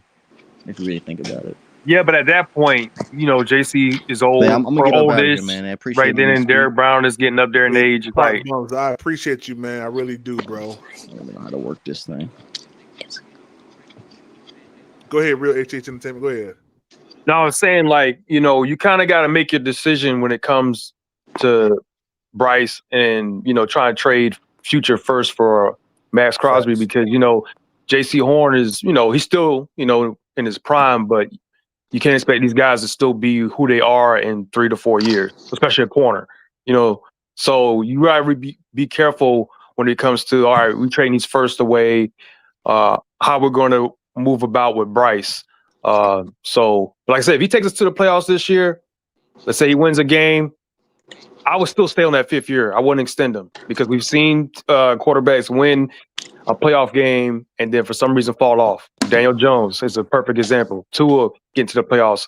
So, but like I said, he's earned that 5th year option, I believe, and then you just go from there and then see what happens next year. If he builds upon what he did this year, next year, then you can have that extension talk. Yeah, I'm right there with you, brother. Yeah, I mean, I feel you. I think Bryce Young has done enough already to show that he's the guy going forward. You don't just Hold be on, a. PPP. You say you won't pay unless you gotta pay. You say you ain't paying nobody early. Well, yeah, I ain't paying that. everybody early, but also I don't think that we have to sit up here and try to draft another quarterback to figure that out. Like figuring out Bryce does not mean that I'm saying I'm not sure about paying him. I don't want to pay anybody before it's time to pay him because we may need needs elsewhere. But I don't think that a focal point needs to be on if Bryce is the guy. I think he's shown that he is the guy. I think giving him the fifth-year option is them saying he is the guy, but they're just kind of like, okay, well, let's see what else you can do. I mean, because look at Dak, he didn't get his money right away. They kept tagging him, because they were kind of unsure, and they eventually paid him. So I don't think they'll give him the 5th year saying that he's not the guy or he is the guy. It's like, okay, we see your growth, we see what you're doing, show us more. I think you got to earn it, and I think 1 year of success does not give you a 4-year contract. I agree. So at the end of the day, whether you don't want to pay a person so you have to pay them, cool. At the end of the day, you know what I'm saying, if if you're doing business, you're definitely going to want to keep somebody around who has continuously showed you progression and also winning at the same time. And I think Bryce would agree with that. That hasn't been consistent. Yeah, that hasn't been consistent here yet. I think Bryce would agree with that too. Yeah. I think he would. If you actually had a heart-to-heart and talked to him and say, hey, where you stand, I think he would say, I need to prove more. Because even when they mentioned like some contract talk, he kind of even want to talk about it. He didn't want to talk, but he was just, all about winning or about winning. His money up. He don't want to mess his money up. I mean, he want to get paid, but at the same time, when you go into that negotiation room, it's all about accolades. Did you make Pro Bowls? Did you win playoff games? Did you win a division? If you don't have none of that, I don't think Pro Bowls are really into it anymore, man. Well, no, I'm just saying that it's part, like, for like J.C. Horn, that was part of it too. I'm just saying this depends on the person. For a quarterback, it's mainly, hey, did you win the division? Did you win a playoff game? That's, with them. I mean, because Kyler Murray got paid off of Pro Bowls. He didn't win no playoff game. He got to the playoffs once, but I mean, he really didn't do anything once they paid him. I don't think he got paid off of Pro Bowls, bro. I think he got paid based on the possibilities of this quarterback and what he can bring us. Pro Bowls they're not anything, bro. It's not. You don't get paid off of Pro Bowls. It's an accolade, but that's all that it is. I think teams look at players and say, what can you offer us on the field? Because when you go to the Pro Bowl, you playing flag football in the Pro Bowl. We ain't doing nothing. No, I understand that. I just think it's a bargaining chip. Like, hey, I'm a Pro Bowl level type player. I'm one of the best, and people believe that. Like, it's a little bargaining chip. I'm not saying it's the end all be all, but it's a little bargaining chip that they can use in those negotiation talks. Now with Bryce, I don't think that's so much. I think with Bryce is mainly, hey, win a division, get to the playoffs. I think that's where he would start as far as like, extensions. But I mean, if you don't make the playoffs this year or next year, then what are we talking about? I'm not saying that's going to happen. I believe that Bryce Young is going to knock the playoffs straight in your mouth. That's how you say it when you're from Charleston. Straight in. Oh no, I believe we're going to the playoffs this year. I truly believe. Well, like I said, I've been to 3 games this year, and that's a different team in the bank. I don't know what it is when they go on the road. I don't know what it is, but they're young teams, so they got to get there. But that team in the bank is different, and now like the fans actually matter. Like, I don't know how many false start calls the Bucs got just off of us being loud. So it's a real advantage. Mm-hmm. Yeah, I agree. I'm sorry, y'all go ahead, y'all. I'm just buying some clothes for my baby. That's all. Y'all go ahead. Oh, and a side note, I'm gonna I was at the game, as far as signatures and whatnot. Man, that boy Tet don't want to sign shit. I'm like, damn. Yeah, because he tired of y'all. Hey, Leggett, he'll come over there and sign everybody's stuff. Even Chuba, he came over to sign my jersey. I got Tepper to sign my helmet. But like Ted, he just walk. I'm like, God, dog, baby, supposed to be my new favorite player. He ain't coming to sign nothing. But I was like, it is what it is. Maybe he's on that rookie mode, like, hey, I'm not gonna sign nothing, to prove myself type deal. But yeah. What he signing for? Yeah, he ain't done nothing. Yeah. Hey, Jimmy out there signing shit. Jimmy from Florida. Jimmy from Florida, man. Yeah. And we always feel like we done something. We done one thing. Yeah, you got a point there. Shout out Jimmy, man. Do you feel like they'll use Jimmy Horn more as like? Oh yes, sir. This week. They got to. This week. Do you think he's gonna get a touchdown this year? This week. You think he gets the TD this week? This week. This week? This week. He would have had one against the 49ers at that little fumble exchange because that whole left side was open. Bro, he would have had one last week if Josh Neiman would have been blocking up field. Oh yeah. He didn't know what to do. Josh Neiman was looking at Jimmy Horn like, "Oh snap, you right here." Like, what? Go up there and find some more work, man. Hey, PPP. So you know how Mike Evans, they use Mike Evans on like fadeaway jump balls against us. I feel like that's how we should be using Ted McMillan. I feel like that's how we should be using goddamn Excel. I feel like that's how we should be using both of them. Yeah. You don't really see those in the red zone. I don't know why. Yeah. Just give him a jump ball. That's how the Rams use Devontae Adams. That's how the Bucks use Mike Evans. That's how the Falcons use Drake London. Why are we not using Ted McMillan and Xavier Legel like that? Keep in mind, Ted McMillan is the tallest wide receiver in the NFL. Mm-hmm. I think he's tied, or he is the tallest wide receiver in the NFL. Me, bro. All I know is them boys ain't using them. Yeah. Yeah, and to be honest with you, it's starting to piss me off. Hey, and there's another thing I noticed too with Bryce. I know he's small, but that read option, it's been working a couple times this year. So I'm like, let him hold on to the ball a little bit. Now he got working the sliding, but I mean, it does work when they call it. Maybe not, do it like as much as we did with Cam, but like here and there, to keep them honest, I would do it. Man, let me tell you, man, you run Bryce until you can't run him no more. Because I done seen Bryce Young. See, that's why I went back today and watched some more Alabama tape on Bryce. The boy got it.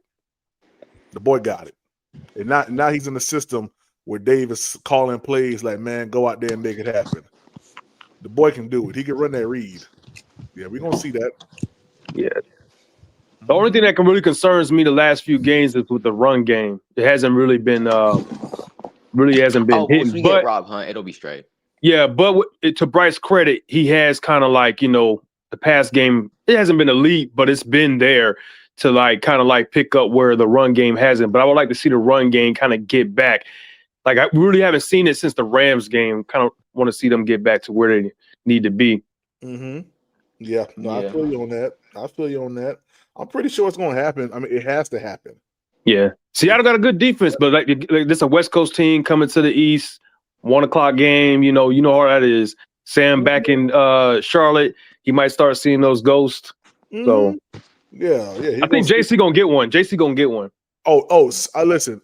I'm calling it right now. Sam Darnold's going to have. Oh, Mike Jack might get one too. I mean, it's his old team, so he might feel some kind of way, So, we getting one. We getting 2 of them. I don't know who gonna get them, but we getting 2 of them. Oh, three interceptions on Sam Darnold this week. Three interceptions. Just wait. Yeah, just wait. 3 of them things.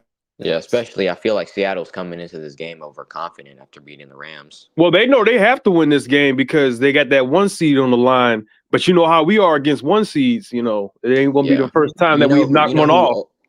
And you know who's ahead of us? Like for Seattle, after us, for them is San Francisco. I think they're more worried about San Fran than they are of us. Yeah. So I feel like Well, let them go in there thinking that. Yeah. Yeah. They better be worried about Bryce. Did y'all remember that play where Bryce was dead to rights in the backfield, and them boys, Bryce lined them boys up and threw the ball to Tommy Tremble in the end zone. All I'm saying is just wait. Mm-hmm. Yeah, and the Seahawks fans on X, they looked at their Pro Bowl selections and they were talking about how their D-line was about to murder Bryce Young. What D-line has really murdered our O-line this year anyway? And we wouldn't get some good D-line because of Andy Dalton. Right. I mean, Andy Dalton is a statue. He ain't going nowhere. With the Jags, maybe? I mean, that's week 1. Yeah. I mean, I really don't put too much on that. But, I mean, we wouldn't get some other good Arizona the next week, kind of. But I think that's more based on Corbett at center. Yeah. Not really the Pats. I don't think the Pats did. The Cowboys didn't. Miami didn't. Packers didn't, and they got a nice D-line. Yeah, Packers didn't. Rams didn't. The Rams didn't. Yeah, the Rams didn't. First time, didn't New Orleans kind of? Yeah, New Orleans did. Because they always send it up. They always send a fifth person, and we had problems picking that up. But the second game, that wasn't an issue. Yeah. So, I mean, will they maybe get a pressure or here and there? Probably, but I mean, Bryce is pretty decent on evading, some sacks, So I'm not too worried right there. So it's that first drive is going to say a lot, how we come out, whether we on offense or defense, how things look and how we go from there. So. Yeah, and I know they're just going to send a lot of pressure on Corbett's side. Yeah. Yeah. I don't like the matchup with Leonard Williams against Corbett or Byron Murphy against Corbett. I just think if there's going to be a weak link on this O-line, it's going to be Corbett. I feel like that's how it's normally. It's either him or rarely Icky. Yeah, hopefully we get Hunt back next week. I think we'll get him back next week, though. Get who back? Because that's Hunt. Hunt. Oh yeah. Because if it does come down to week 18, he ain't missing that. I think Hunt will be back this week. No, they haven't announced. I think they would have already announced it because what they had till Friday to announce the was it Saturday? No, they got until Sunday. Yeah, but I don't think I don't think Hunt be here. I think he'll be questionable. I don't know. I don't think they're gonna bring him back this week. I'd be surprised. I mean, Hunt has already admitted that.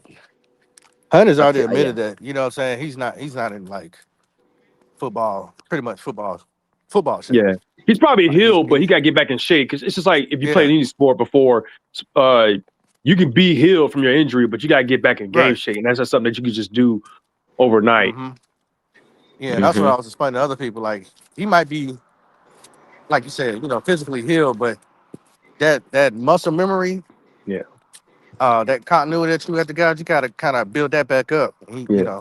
So he knows that. But if we get to the playoffs, which I think we will, he'll be in there. Yeah, it'd be different. And I think the run game is one reason why it suffered. Yeah, we don't have especially if we play San Fran that first round with Corbett back, who remember San Fran didn't get any pressure against us. We more shot ourselves in the foot that game. Yeah, we should have won that game. Yeah, it was just like bad play overall. So if we get Corbett back for that game, I'm just spamming Ryan. Rico Chuba, deep ball to Tedder, Leggett. You think Rico hurt? Man, the way he's been running, something ain't there. I feel like he needs the O-line to be at its best for him to be at his best. Because Come on, Tack. That don't even sound right. Yeah, that doesn't. But he hasn't been as good since Christensen went down. Yeah, I mean, the only thing is, he's had a couple runs here and there, but teams have been scheming against Rico because they want Bryce Young to throw. And now they've seen that Bryce Young gonna throw the ball, so now they're gonna start respecting the pass more. That's all. Yeah, Bryce done added that where it's like where we get to like the 30, 40 yard of the opponent, that little teardrop pass. Mm-hmm. He's kind of mastered that a little bit. I like seeing that a little bit more. So I think teams gonna, if they were smart, they'll look at that like, hey, he's gonna go to the end zone to Tet or Coker on that 30, 40 yard pass. Mm-hmm. Yeah, and I feel like even when San Fran tried to focus on the run, they still couldn't stop it. They didn't. We just didn't run it. Yeah, we didn't run it. We had 9 rushes the entire game. And then we learned our lesson the next week, and we rushed it 40 times against the Rams. Man, Dave learning. I'm going to give him – he's learning.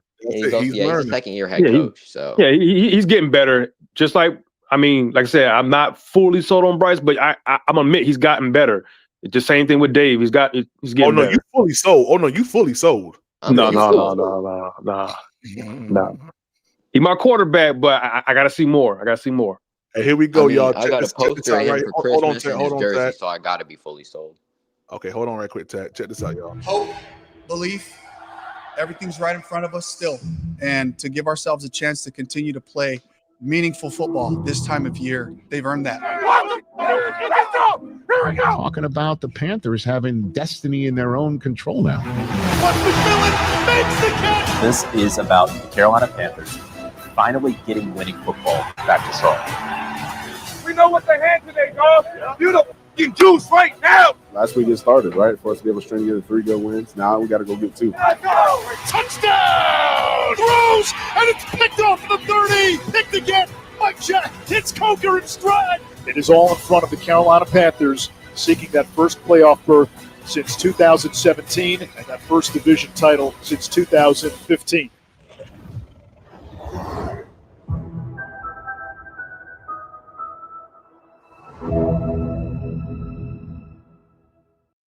Hey man, first and foremost, man, we got the best media department in the whole NFL.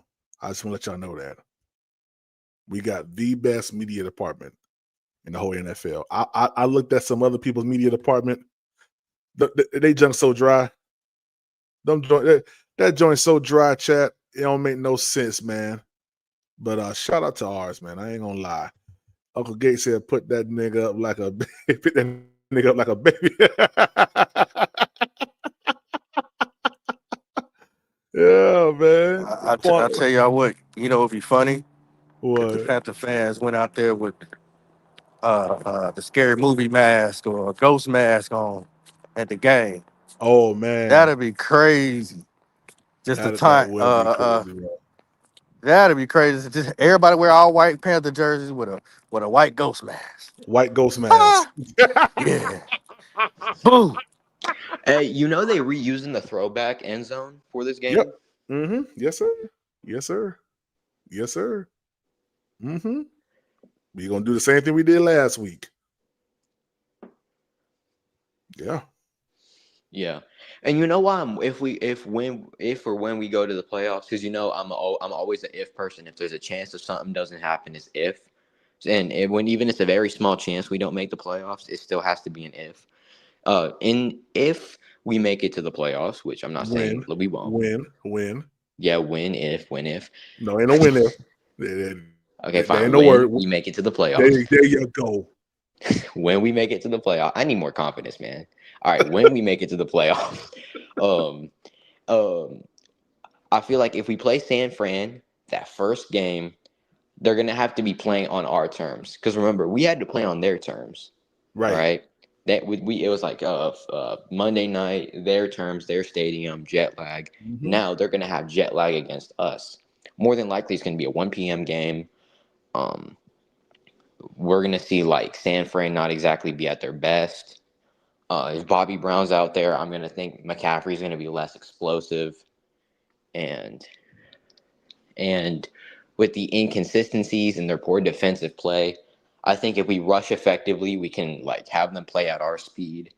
And I think like if we do that, I think we beat San Fran that first game. Yeah, I believe so, man. You know, it's hard to beat us in the bank. We have the best record that we've had in a long time at home, and I think that continues. The way I've been looking at the playoffs, if they were to stay the same way that it is right now, we'll get that first home game in the bank against San Fran. But then we have to go to Seattle. In Seattle, if everything lines up how it is right now. If you believe we'll beat them this week, then if we play Seattle, it'll be here again. It can't be here again. How can it be here again if they're the number one seed? Because if we beat them, they won't be the number one seed this week. Because in the Ram. Hold on. What you not? Well, that's only if the Rams lose too. Yeah, but the Rams are playing Atlanta. Rams are playing Atlanta, then Arizona. Oh snap! I didn't know who the Rams were playing. I thought the Rams were playing someone else. Yeah, they were going to play Atlanta, then Arizona. So if we beat them this week and they beat Atlanta and Arizona, the Rams have the tiebreaker over Seattle because of because of strength of schedule. Ooh. Let me pull this up real quick. Hold on. Let me pull this up real quick. Because now Tech got me thinking, man. So, Tech, you said if we beat the Seattle Seahawks. If we beat Seattle Seahawks and the Rams win out. Charlotte. Then that means if we were to play Seattle after San Fran, it would be in Charlotte. But that would also have to rely on if Seattle can beat Philadelphia in Philly. Well, as a wild card. Yeah, as a wild card. Dang, boy, this thing right here is okay. Let me pull this up, man. God dang, I can't stand Tech right now. Dang, Tech. I always got to bring the statistics in. Let me see here. Let me pull up this goddamn playoff picture here. I just want the NFC. That's all I want is NFC. NFC playoff picture. I want the bracket though. But you know who I want to face most of all in the playoffs? Who? The The Bears. I knew he was gonna say that. Why you want to play the Bears? I could not stand them Chicago fans after we lost to them last year, after they so-called fleeced us in that trade. I want us to go into into their old, nasty, disgusting stadium and whoop them and prove once and for all we won the trade, and they finally shut up about it. Whoop them. Whoop them. In their disgusting ass stadium. I don't know if I want to play in Chicago. I don't know. I don't know if I want to play in Chicago, man. I don't know about that. Yeah, Tech. You may be talking a little too spicy for me right now, man. I ain't gonna lie to you. Yeah. Here we go, right here. Here go the bracket. This is what I was looking for right here. All right, you see it right here. And where this ad came up from? Move that out of the way. All right. So as of right now. So we got whoever wins out of as of right now, if it's LA, whatever, Panthers win. We're gonna have to play San Fran. I mean, we got to play. Well, I'm gonna let you do your talking. You go ahead. You go ahead and do your talking. Go ahead, Tank. All right. So with how it is right now, I believe that we will beat Seattle this week. So if we beat Seattle this week and the Rams beat the Falcons, they will be the number 1 seed. Which means so the Rams will go right here. Rams will go right here. Okay, they'll get the which first also round means bye. if the Niners beat the Bears, then that would also, and as I said, what already happens because the Niners already beat the Seahawks this season, the Seahawks would fall to the 6th seed, which would put them at Philly. Put them at Philly, okay, and San Fran will go down here and play the Bears, or and then it would come down to that last game between Seattle and Philly for the it's with Seattle and San Fran for the 5th seed. If whoever wins that game gets the 5th seed, whoever loses gets the 6th seed because they're already clinched. They're just fighting for positioning at this point. Okay. And if we were to beat Seattle this week, all right, and Los Angeles wins out, then they would be granted the 1st seed and the winners of the NFC West. Now, if by some miracle Los Angeles loses and Seattle loses and San Fran wins out, they would get the number 1 seed. San Fran would. Okay. So there are so many possibilities when it comes to the NFC West because of that one Seattle Niners game at the end of the year. Did y'all know that there's a possibility that the Panthers could actually get to the 3 seed? I saw it today. It requires Philly losing out and we winning out. Yeah. And who does Philly play the next 2 weeks? They play Buffalo and Washington. I just don't see them losing against Washington. I do see them losing to the Bills, but not Washington. Washington kind of had whatchamacallit on the ropes a little bit though. Dallas had Dallas on the ropes a little bit. Yeah, I mean, but also Dallas don't have a good defense. They don't have that Philly defense. But also, if Philly has already clinched already, right? Yeah, Philly's already clinched. They may not play their starters, bro. Yeah, and there's like no chance that they really. Possibly. I mean, they still. It's possible, bro. It's possible, but it comes down to if we win this week and then we beat the Bucs week 18. If we win this week and then the Bucs lose against Miami, we clinch the division. Then it would come down to if we want to bench our starters that game.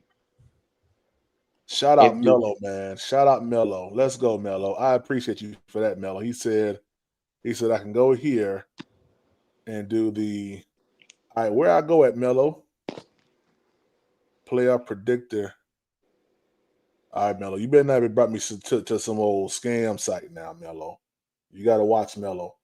This thing may be linked right to his goddamn computer. NFL. Where I go right here, Mello.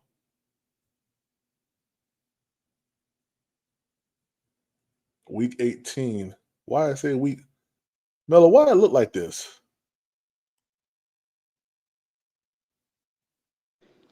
Yeah, like this has to be one of the. This is like the NFC West is insane. It's insane because all three of those teams have a shot at the 1 seed. There's only, I believe, 4 teams that have a shot at the 1 seed in the NFC right now, and that's Chicago and then the NFC West teams that are in. And this game with San Fran and Chicago, it has huge first seed implications. If we were to beat Seattle and by some miracle, the Rams lose to the Falcons. Why it look like this, Mello? Mello, what this is? It said top left is football. Why it look like it ain't populating right, Mello? What this is?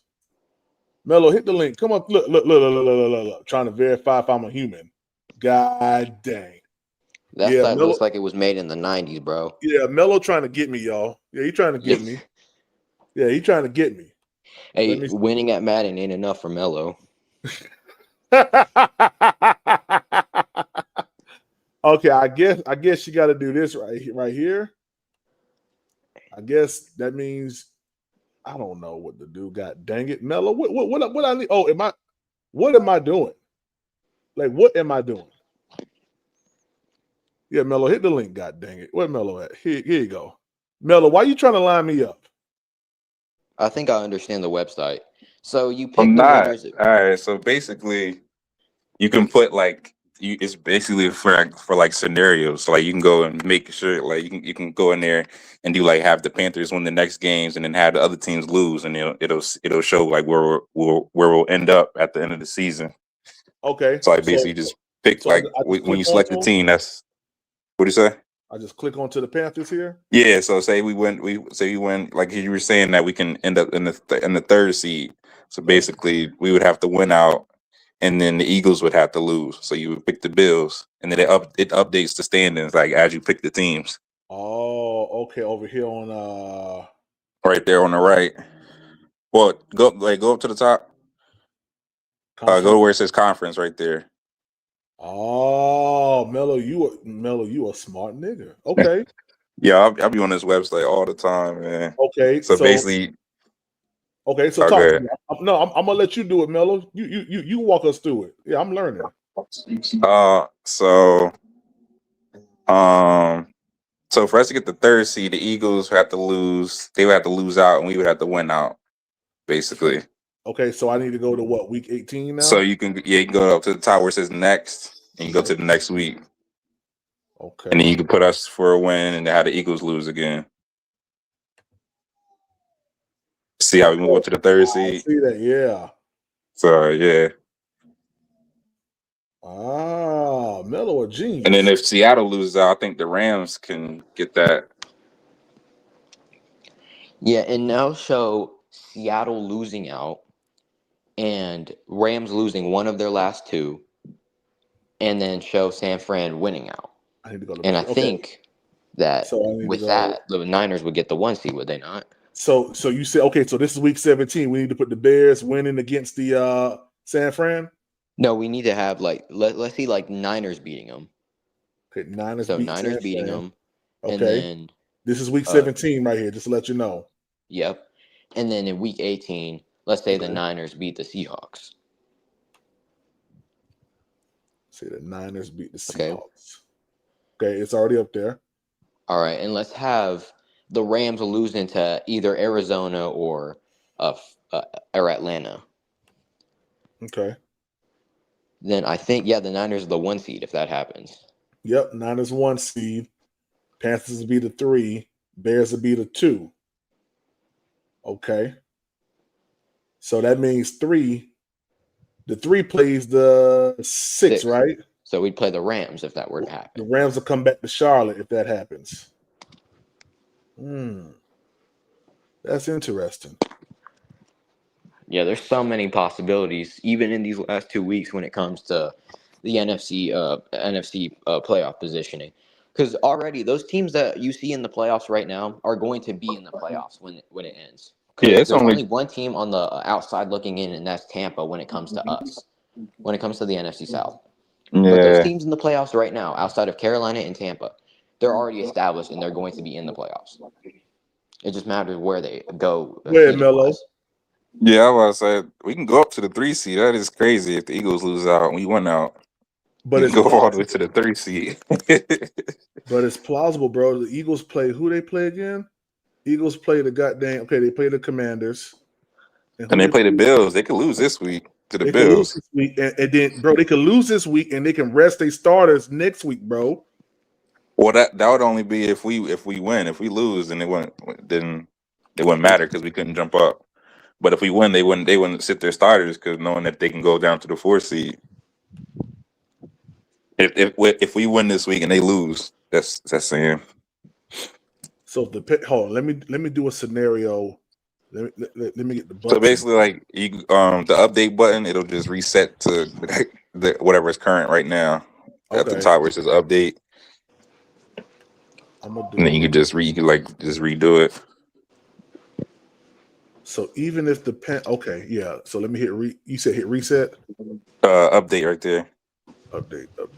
Right. Update. Gotcha. At the top middle. Yeah. It'll reset it to current standings right now with all the games played.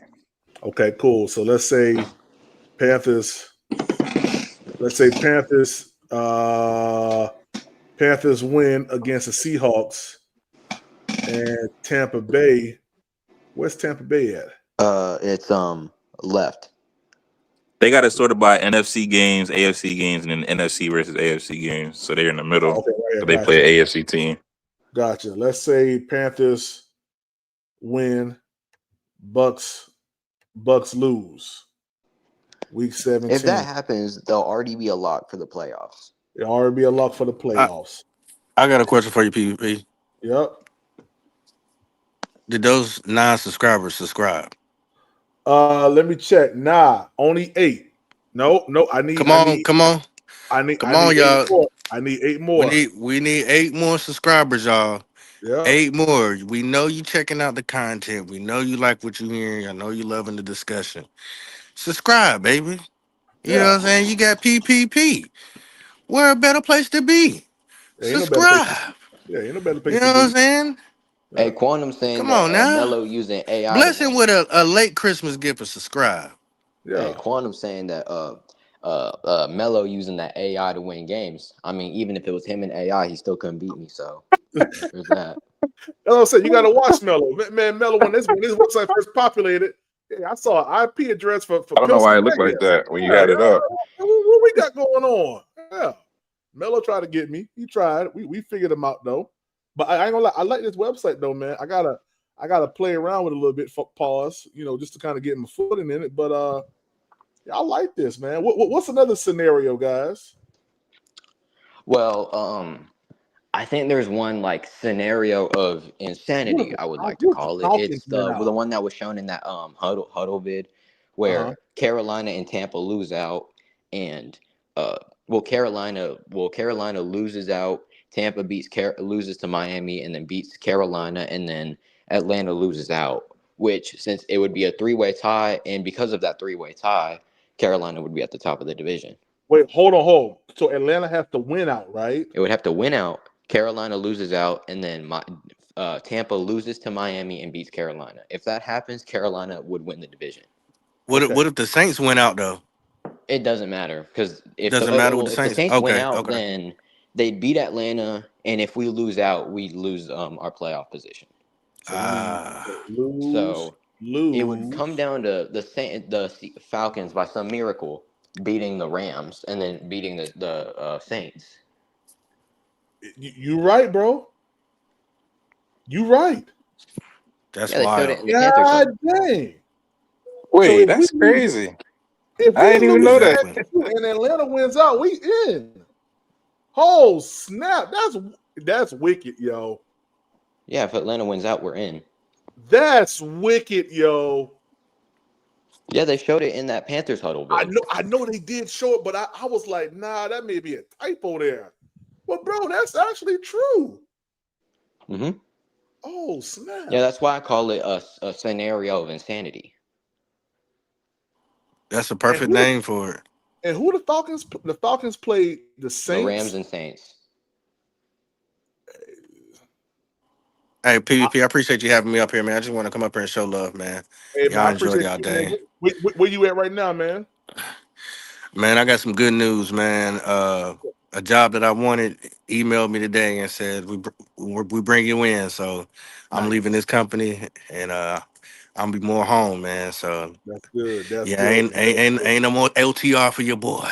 Hey, I Hey, understand, so man. happy But for you, you know Mello. what, Hey, man? Merry Every once Christmas. in a while, you Late probably gonna Christmas. get an itch for that diesel. That diesel gonna itch at you a little bit. It's gonna itch Yeah, at I you. mean, if the opportunity, you know what I'm saying, they say, hey, we need somebody to go, shuttle somewhere, I'll do it. You know what I mean? Because Yeah, I mean, you do get that itch. yeah, But yeah, for the yeah. most part, you know what I mean? So that way I can attend, some more games, maybe be a part of the, you know what I'm saying, your thing that you said you wanted to do with the kids. I'm hype on that. I think that's dope. That's something that I've always wanted to do myself. That's good. But that just brings, man, look, I'm not trying to get religious with y'all, nothing like that, but prayer does work. That's all I can tell y'all. Oh I'm yeah, telling y'all. nah, Prayer does work. And hey, you're hey, right. You got to be careful what you say yes, sir. because you can speak it into existence, good or bad. So that's why I try to be careful what I say. Yes, sir. The Bible says that the tongue is a pen-ready writer. Yeah, it Mm-hmm. writes out those things. And that's why the Bible says to speak those things that be not as though they were, because everything was made by word. And if we're made in the image and the likeness of God, according to Genesis chapter 1, verse 26, that means the same image and likeness that God has, we possess it. So that means we're able to create our own world by what we say, whether good or bad. So I just want That's a to, fact. Quantum, you a millionaire. Yeah. Mello, you ain't gonna win no more giveaways. Yeah. You see, I'm speaking those things that That's Yeah. crazy. Yeah. But the crazy thing is, Mello, I mean, I'm living proof, and I'm pretty sure PvP is too. Like I said, I'm not the most religious person, go to church every Sunday, stuff like that. But I do believe you got to be careful what you say, because I mean, it can happen, good or bad. I've seen it. Like I'm living proof of Yeah. it. Yeah. I say I'm So gonna win every getaway. And what I do, I win. yeah, So there you you've go. There you been go. winning. Hey, Yeah. I ain't gonna lie. It was one giveaway. Mello walked in the door as we were doing, like, oh, they're doing a giveaway, and won that. I was like, how did he do this, Joe? I've been here for every giveaway that you given, and Mello has won it. Hey, Mello. I remember one But time you said appreciate you y'all. wanted a I'm holler at rematch y'all. in Appreciate Madden. you You too, still want Pop. that Be rematch? safe. Oh yeah, I'm on right now. All right, Let's bet. go. Let's go. What he said? I want my Hold rematch on, in I gotta Madden. restart my game. Oh, Yes, sir. I'm on right now. just leave me out of having a good time. Yeah, leave me out. Mm-hmm. Yeah. Shout out to y'all. Hey, y'all, links in the chat, man. Y'all want to pull up on us? I'm not gonna lie, man. I'm liking this scenario thing here, man. This is pretty That's dope. crazy. Mello, So you're telling me we can lose out and potentially still make the playoff. That's crazy. still make the playoffs. That's crazy. That is, yo. Yeah. But It all starts. It all starts with the Dolphins, though. They got to beat Tampa this week. If they don't beat Tampa, then it don't mean nothing. yeah. If it was Tua playing, I feel like they If would. Tampa wins next this week and we lose, it's over with. So we need Tampa to win. Yeah, we need Tampa to win. Yeah. No, I meant Miami to win. My fault. I mean, good God Almighty. I said it. Said it. No, let me take that I back out. meant we need Miami to win. We need Miami to win. No, we need Yeah. Miami. Yeah, look at the devil trying to trick me. All right, Mello. I'll let the game be on your terms. Let's see here. All right. Let me send it. Hold on. Let me see here. All right, I'm gonna reset this. I want to see something real quick, chat. I want to see something real quick. Because last game, me and Mello had, it was crazy. Let's see right here. We got the Panthers winning. We want the Dolphins in there. Let's do a Chicago Bears win over San Fran. That means the Bears have the number 1 seed over San Fran, and then go into week week 18. Let's say the Panthers win. We got a command. Oh, let's do a command. Let's do Eagles win week 18. Nah, Eagles lose week 18. They lose to the Washington Commanders. And I want to go back week 17. And I'm gonna have them losing. Let me see. I'm gonna have them losing to Buffalo. Okay, that moves us on up. And I'm gonna go back week 18. And I'm gonna drop San Fran right there. The only thing that'll happen is so the Panthers can't move up no more. That's the highest we can move up is to the 3 seed. But if you got 2 weeks of, let's see what happens if San Fran. Hey, Quantum, it doesn't matter if he got AI. I already beat him before. If they move on up there to that, then the Seattle Seahawks will take the 1 seed even with a loss to us. If they beat San Fran next week, they still got the 1 seed. But if they lose, they drop to the goddamn 6 seed. God dang. If they drop both games, they in the 6 seed. God dang. Mm-hmm. That's crazy. So that means we'll play the 3 plays of 6.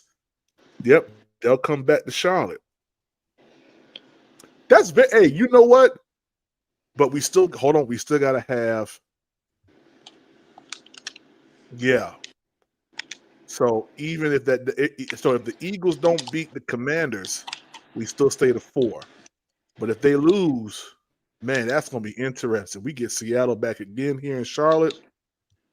Ooh-wee. PPP hometown for the win. Yeah, man. Yeah, man. Y'all don't want to come on up here and come talk to me, y'all. What y'all doing? Yeah. Holiday is over. Put your Christmas tree up. Yeah, put your Christmas tree up. Yeah. You sit over here practicing on Madden. You trash, Choppy. Yeah, you trash. Yeah, Choppy 71. He trashing Madden. Rod, what's up, man? Oh, there was a Hawks fan in here, Brent. Brent said, Hawks fan here. I sub. Hey, man, I appreciate you for subbing to the channel, man. He said, congrats on the job. I think he was talking about Poppet, excited for the game. Believe me when I say Hawks are taking Panthers very seriously. Wow. Okay. Okay. They ain't better. Because if not, you see that belt I got in my hand? Yeah. You see that belt? Straight across y'all back.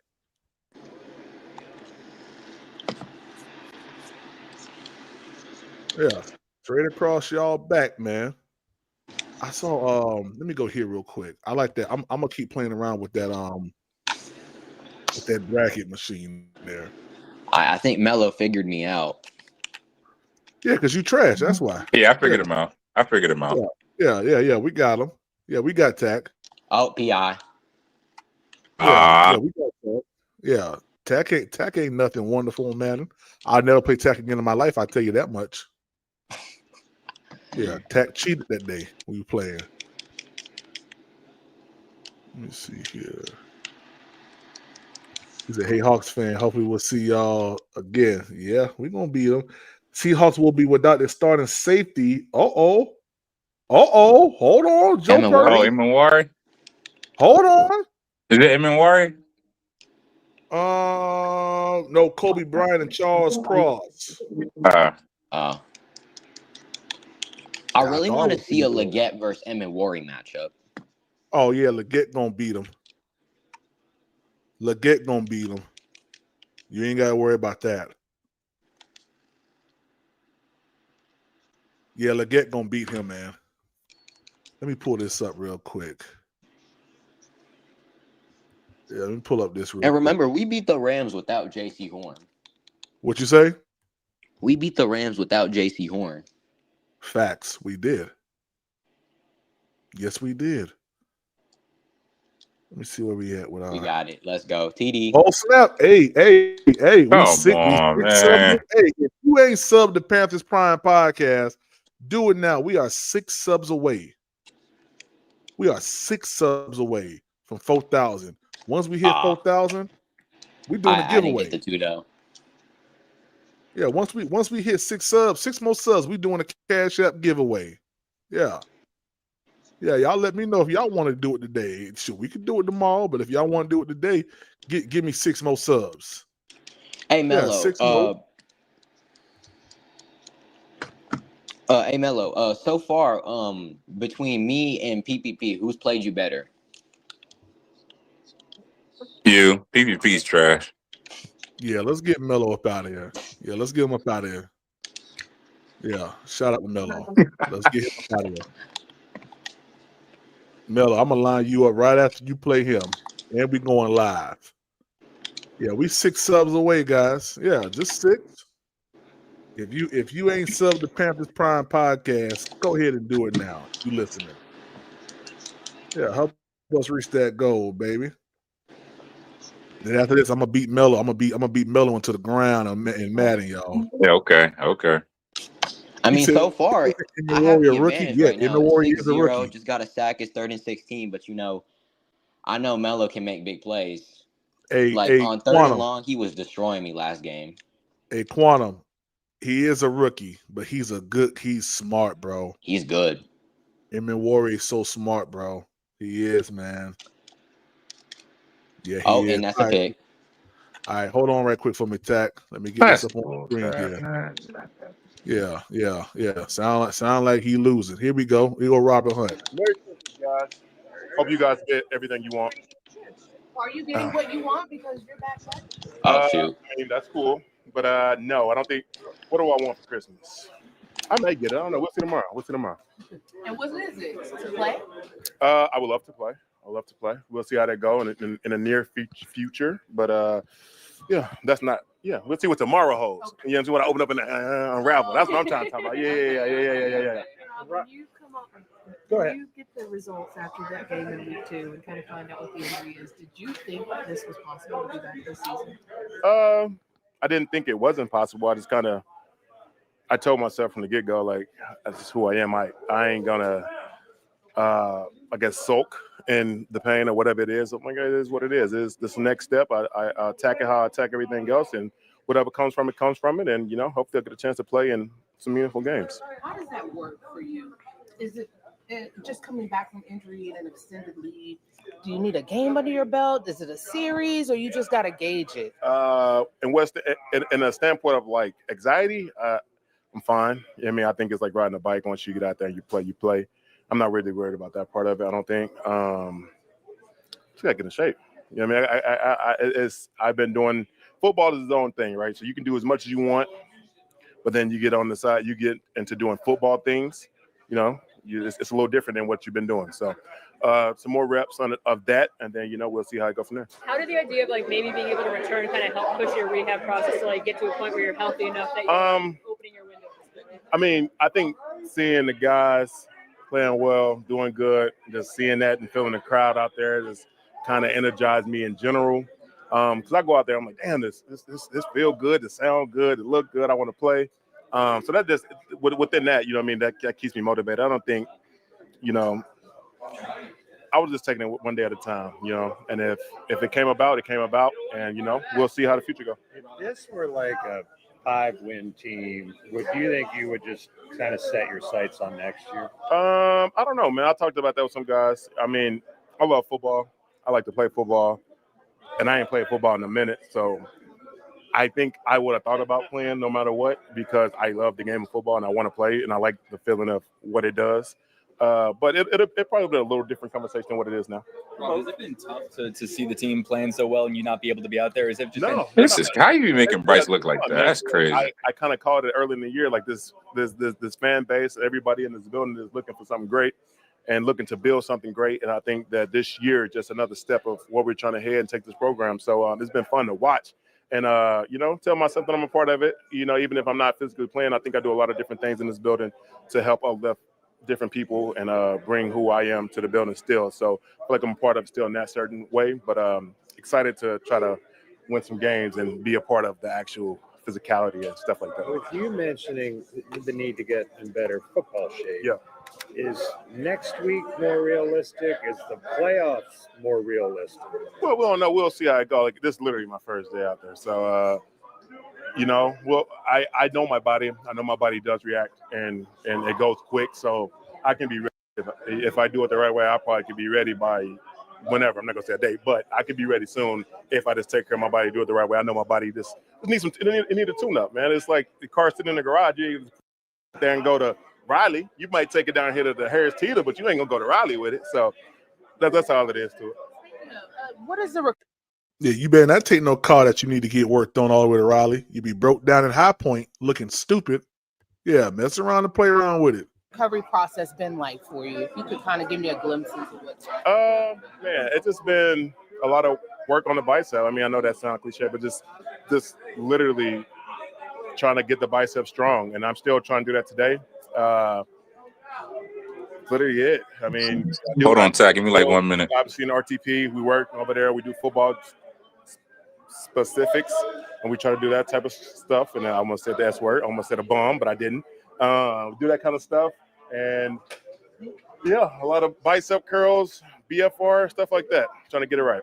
Easier or harder the fact that it was upper body? Like, I know you use your arms a lot. I think it was easy. I'd rather it be my left bicep than my right knee, left knee, big toe, left toe, pinky toe, anything lower body. So I'd rather it be what it was with my left bicep. And it wasn't my, you know what I mean? So it wasn't my good arm. So I was moseying around. I was doing what I was. I was keeping my head up, got a lot of time to play with my family, my son and my fiance. So it was good, man. I'm happy to be back here now and try to play some meaningful football, though. What are the things football-wise that you have to convince yourself you can do? I mean, is it coming off jamming somebody? What are the movements you have to be able to do to play? I don't think I got to convince myself. I'm just going to fly around and do what I do, play the game the way I play it. I don't think about when I play. I don't think about anything when I play because I feel like that slow you down. So I'm going to play like I play. I'm going to play fast. I'm going to play physical. And then if I feel it in that moment, then we'll address it. Watching the O-line kind of change week in and week out with injuries, what was that kind of like for you as you were watching from the side, and what they were able to do in finding all these new pieces to kind of fill in? I mean, it was just a prime example of like the continuity of what we have in that room. I knew when we brought all the 9 guys back, that don't happen in a lot of places. That was my first time ever seeing it, and it just, shout out to Dan Morgan and Brent because it paid off huge.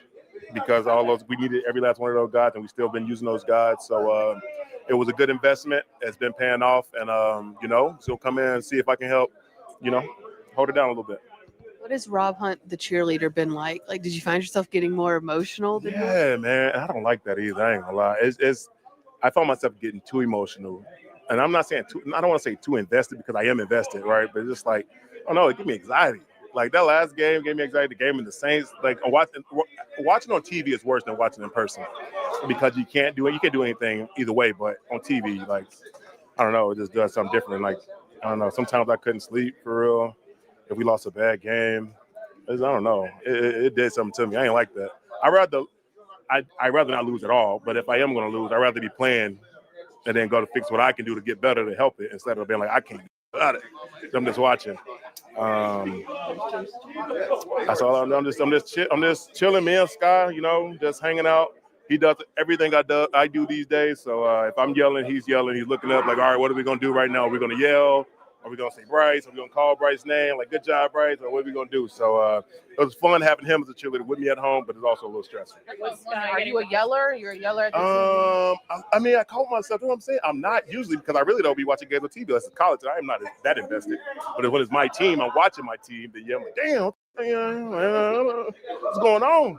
Or why you didn't call that? Or something like that. So, yeah, I got too invested in that, and I kind of did not like that. What's on the menu tonight or tomorrow? Sorry, what's on the menu for what? What's on the menu? What's your big night? Is it tonight? Christmas Eve or is it Christmas Day? It's Christmas Eve. We're going to. I'm telling you right now. I'm thinking about it because we don't really have a plan yet. But this is the plan when I get home. So I'm gonna go to the mall first, do some my last little right, and then I'm gonna go home. We're gonna bake some cookies. We're gonna throw some PJs on. We're gonna watch the Grinch.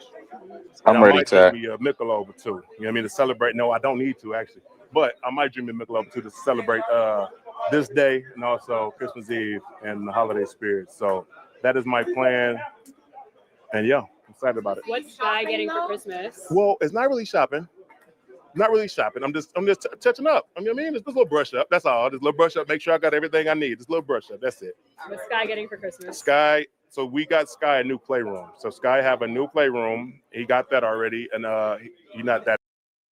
Yeah, shout out to Robert Hunt telling us what his baby's got for Christmas. Yeah, shout out to Robert Hunt, man. I just got an 80-yard TD against Melo. Yeah, don't nobody care. You trash. Yeah, Back be cheating. Back be cheating. Yeah, I told you. Yeah, he be cheating. Yeah, Tech got that controller that got more buttons on it than a regular PS5 controller, chat. Yeah, he got more buttons on this controller than a regular P5 controller, man. I use an Xbox controller. Yeah. See, that's the problem right there. Yep, we found them. We got it. Hey, y'all, real quick before we go, let me show y'all what they saying about the Panthers, man. 2 people believe that the Panthers could win this game. Yeah, only 2. Only 2 people. So we underdogs at home. And I like that. I ain't gonna lie to you. I like that.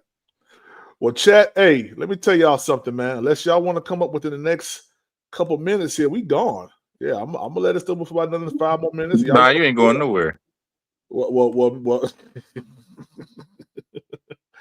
well, Melo, ain't nobody showed no love. Ain't nobody came up on the panel. Y'all playing Madden. Yeah. I done did my 2 hours. Yeah.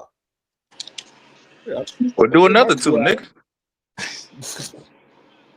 Well, if you want me to stay for another 2, the Cash App is Panthers Prime PPP. Venmo is Panthers Prime 1. Help us reach that goal of 150 and subscribe and chat love to the Cash App. Cash App is Panthers Prime PPP. Venmo is Panthers Prime 1. Cool Kev is trashing Madden. I just want to let y'all know that. Yeah, he's trashing Madden. Yeah. Prism King 64 said, I believe it, Panthers. Hey, let me tell you, the Panthers gonna beat these boys this year, man. Yeah, we're gonna beat the Seahawks. And then the way that the simulator was looking, we might beat these boys twice. Yeah. Might beat these boys twice. Let me see here. I'm gonna pull up. I just got a kick return TD. Man, don't nobody care about that. Both of y'all trash. Y'all both trash. Yeah, Melo trash, Tack trash. Yeah. Guys, they're not worthy opponents. I'm gonna just let you know right now. Yeah, they're not worthy opponents for me to go ahead and turn my PlayStation on. Now, Cool Kev can definitely get this smoke right now.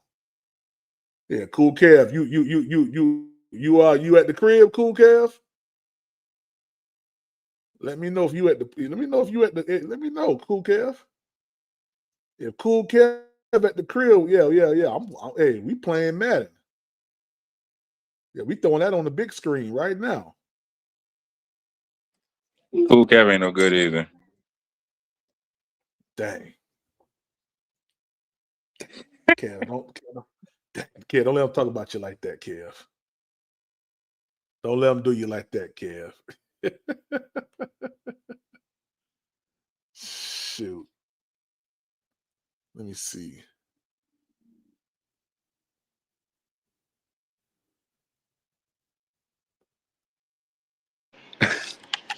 All right, man, this is getting crazy. Wow, what just happened? I got a pick 6 with DJ Wanham. I played DJ Wanham in coverage. Yeah. Hey, who want to play some Madden, man? Anybody want to play some Madden? Let me know. Yeah, let me know who want to play some Madden. All y'all trash. Let me go ahead and turn my game on now, god dang it. I'm about to turn my game on and play a little bit. Yeah. Yeah, shout out to y'all. Turn my game on real quick, chat. I hope they keep understanding us, keep underestimating us. Hey, man, let me tell you. They can keep doing what they want to do. Come 1 o'clock on Sunday, it's on and popping. Yeah, it's on and popping on Sunday. Yeah, it's on and popping. Just wait. It's on and popping, yo. It's on and popping, chat. Let me turn this PlayStation on real quick. Yes, sir. Turn this PlayStation on, man. He said we need to get. He said when I get better, I won't come. Yeah, no, you ain't. Yeah, no, you ain't. Hey, chat. I'm about to go live on the whatchamacallit, man, on PlayStation. So y'all pull up over there, man. Keep pounding. We out.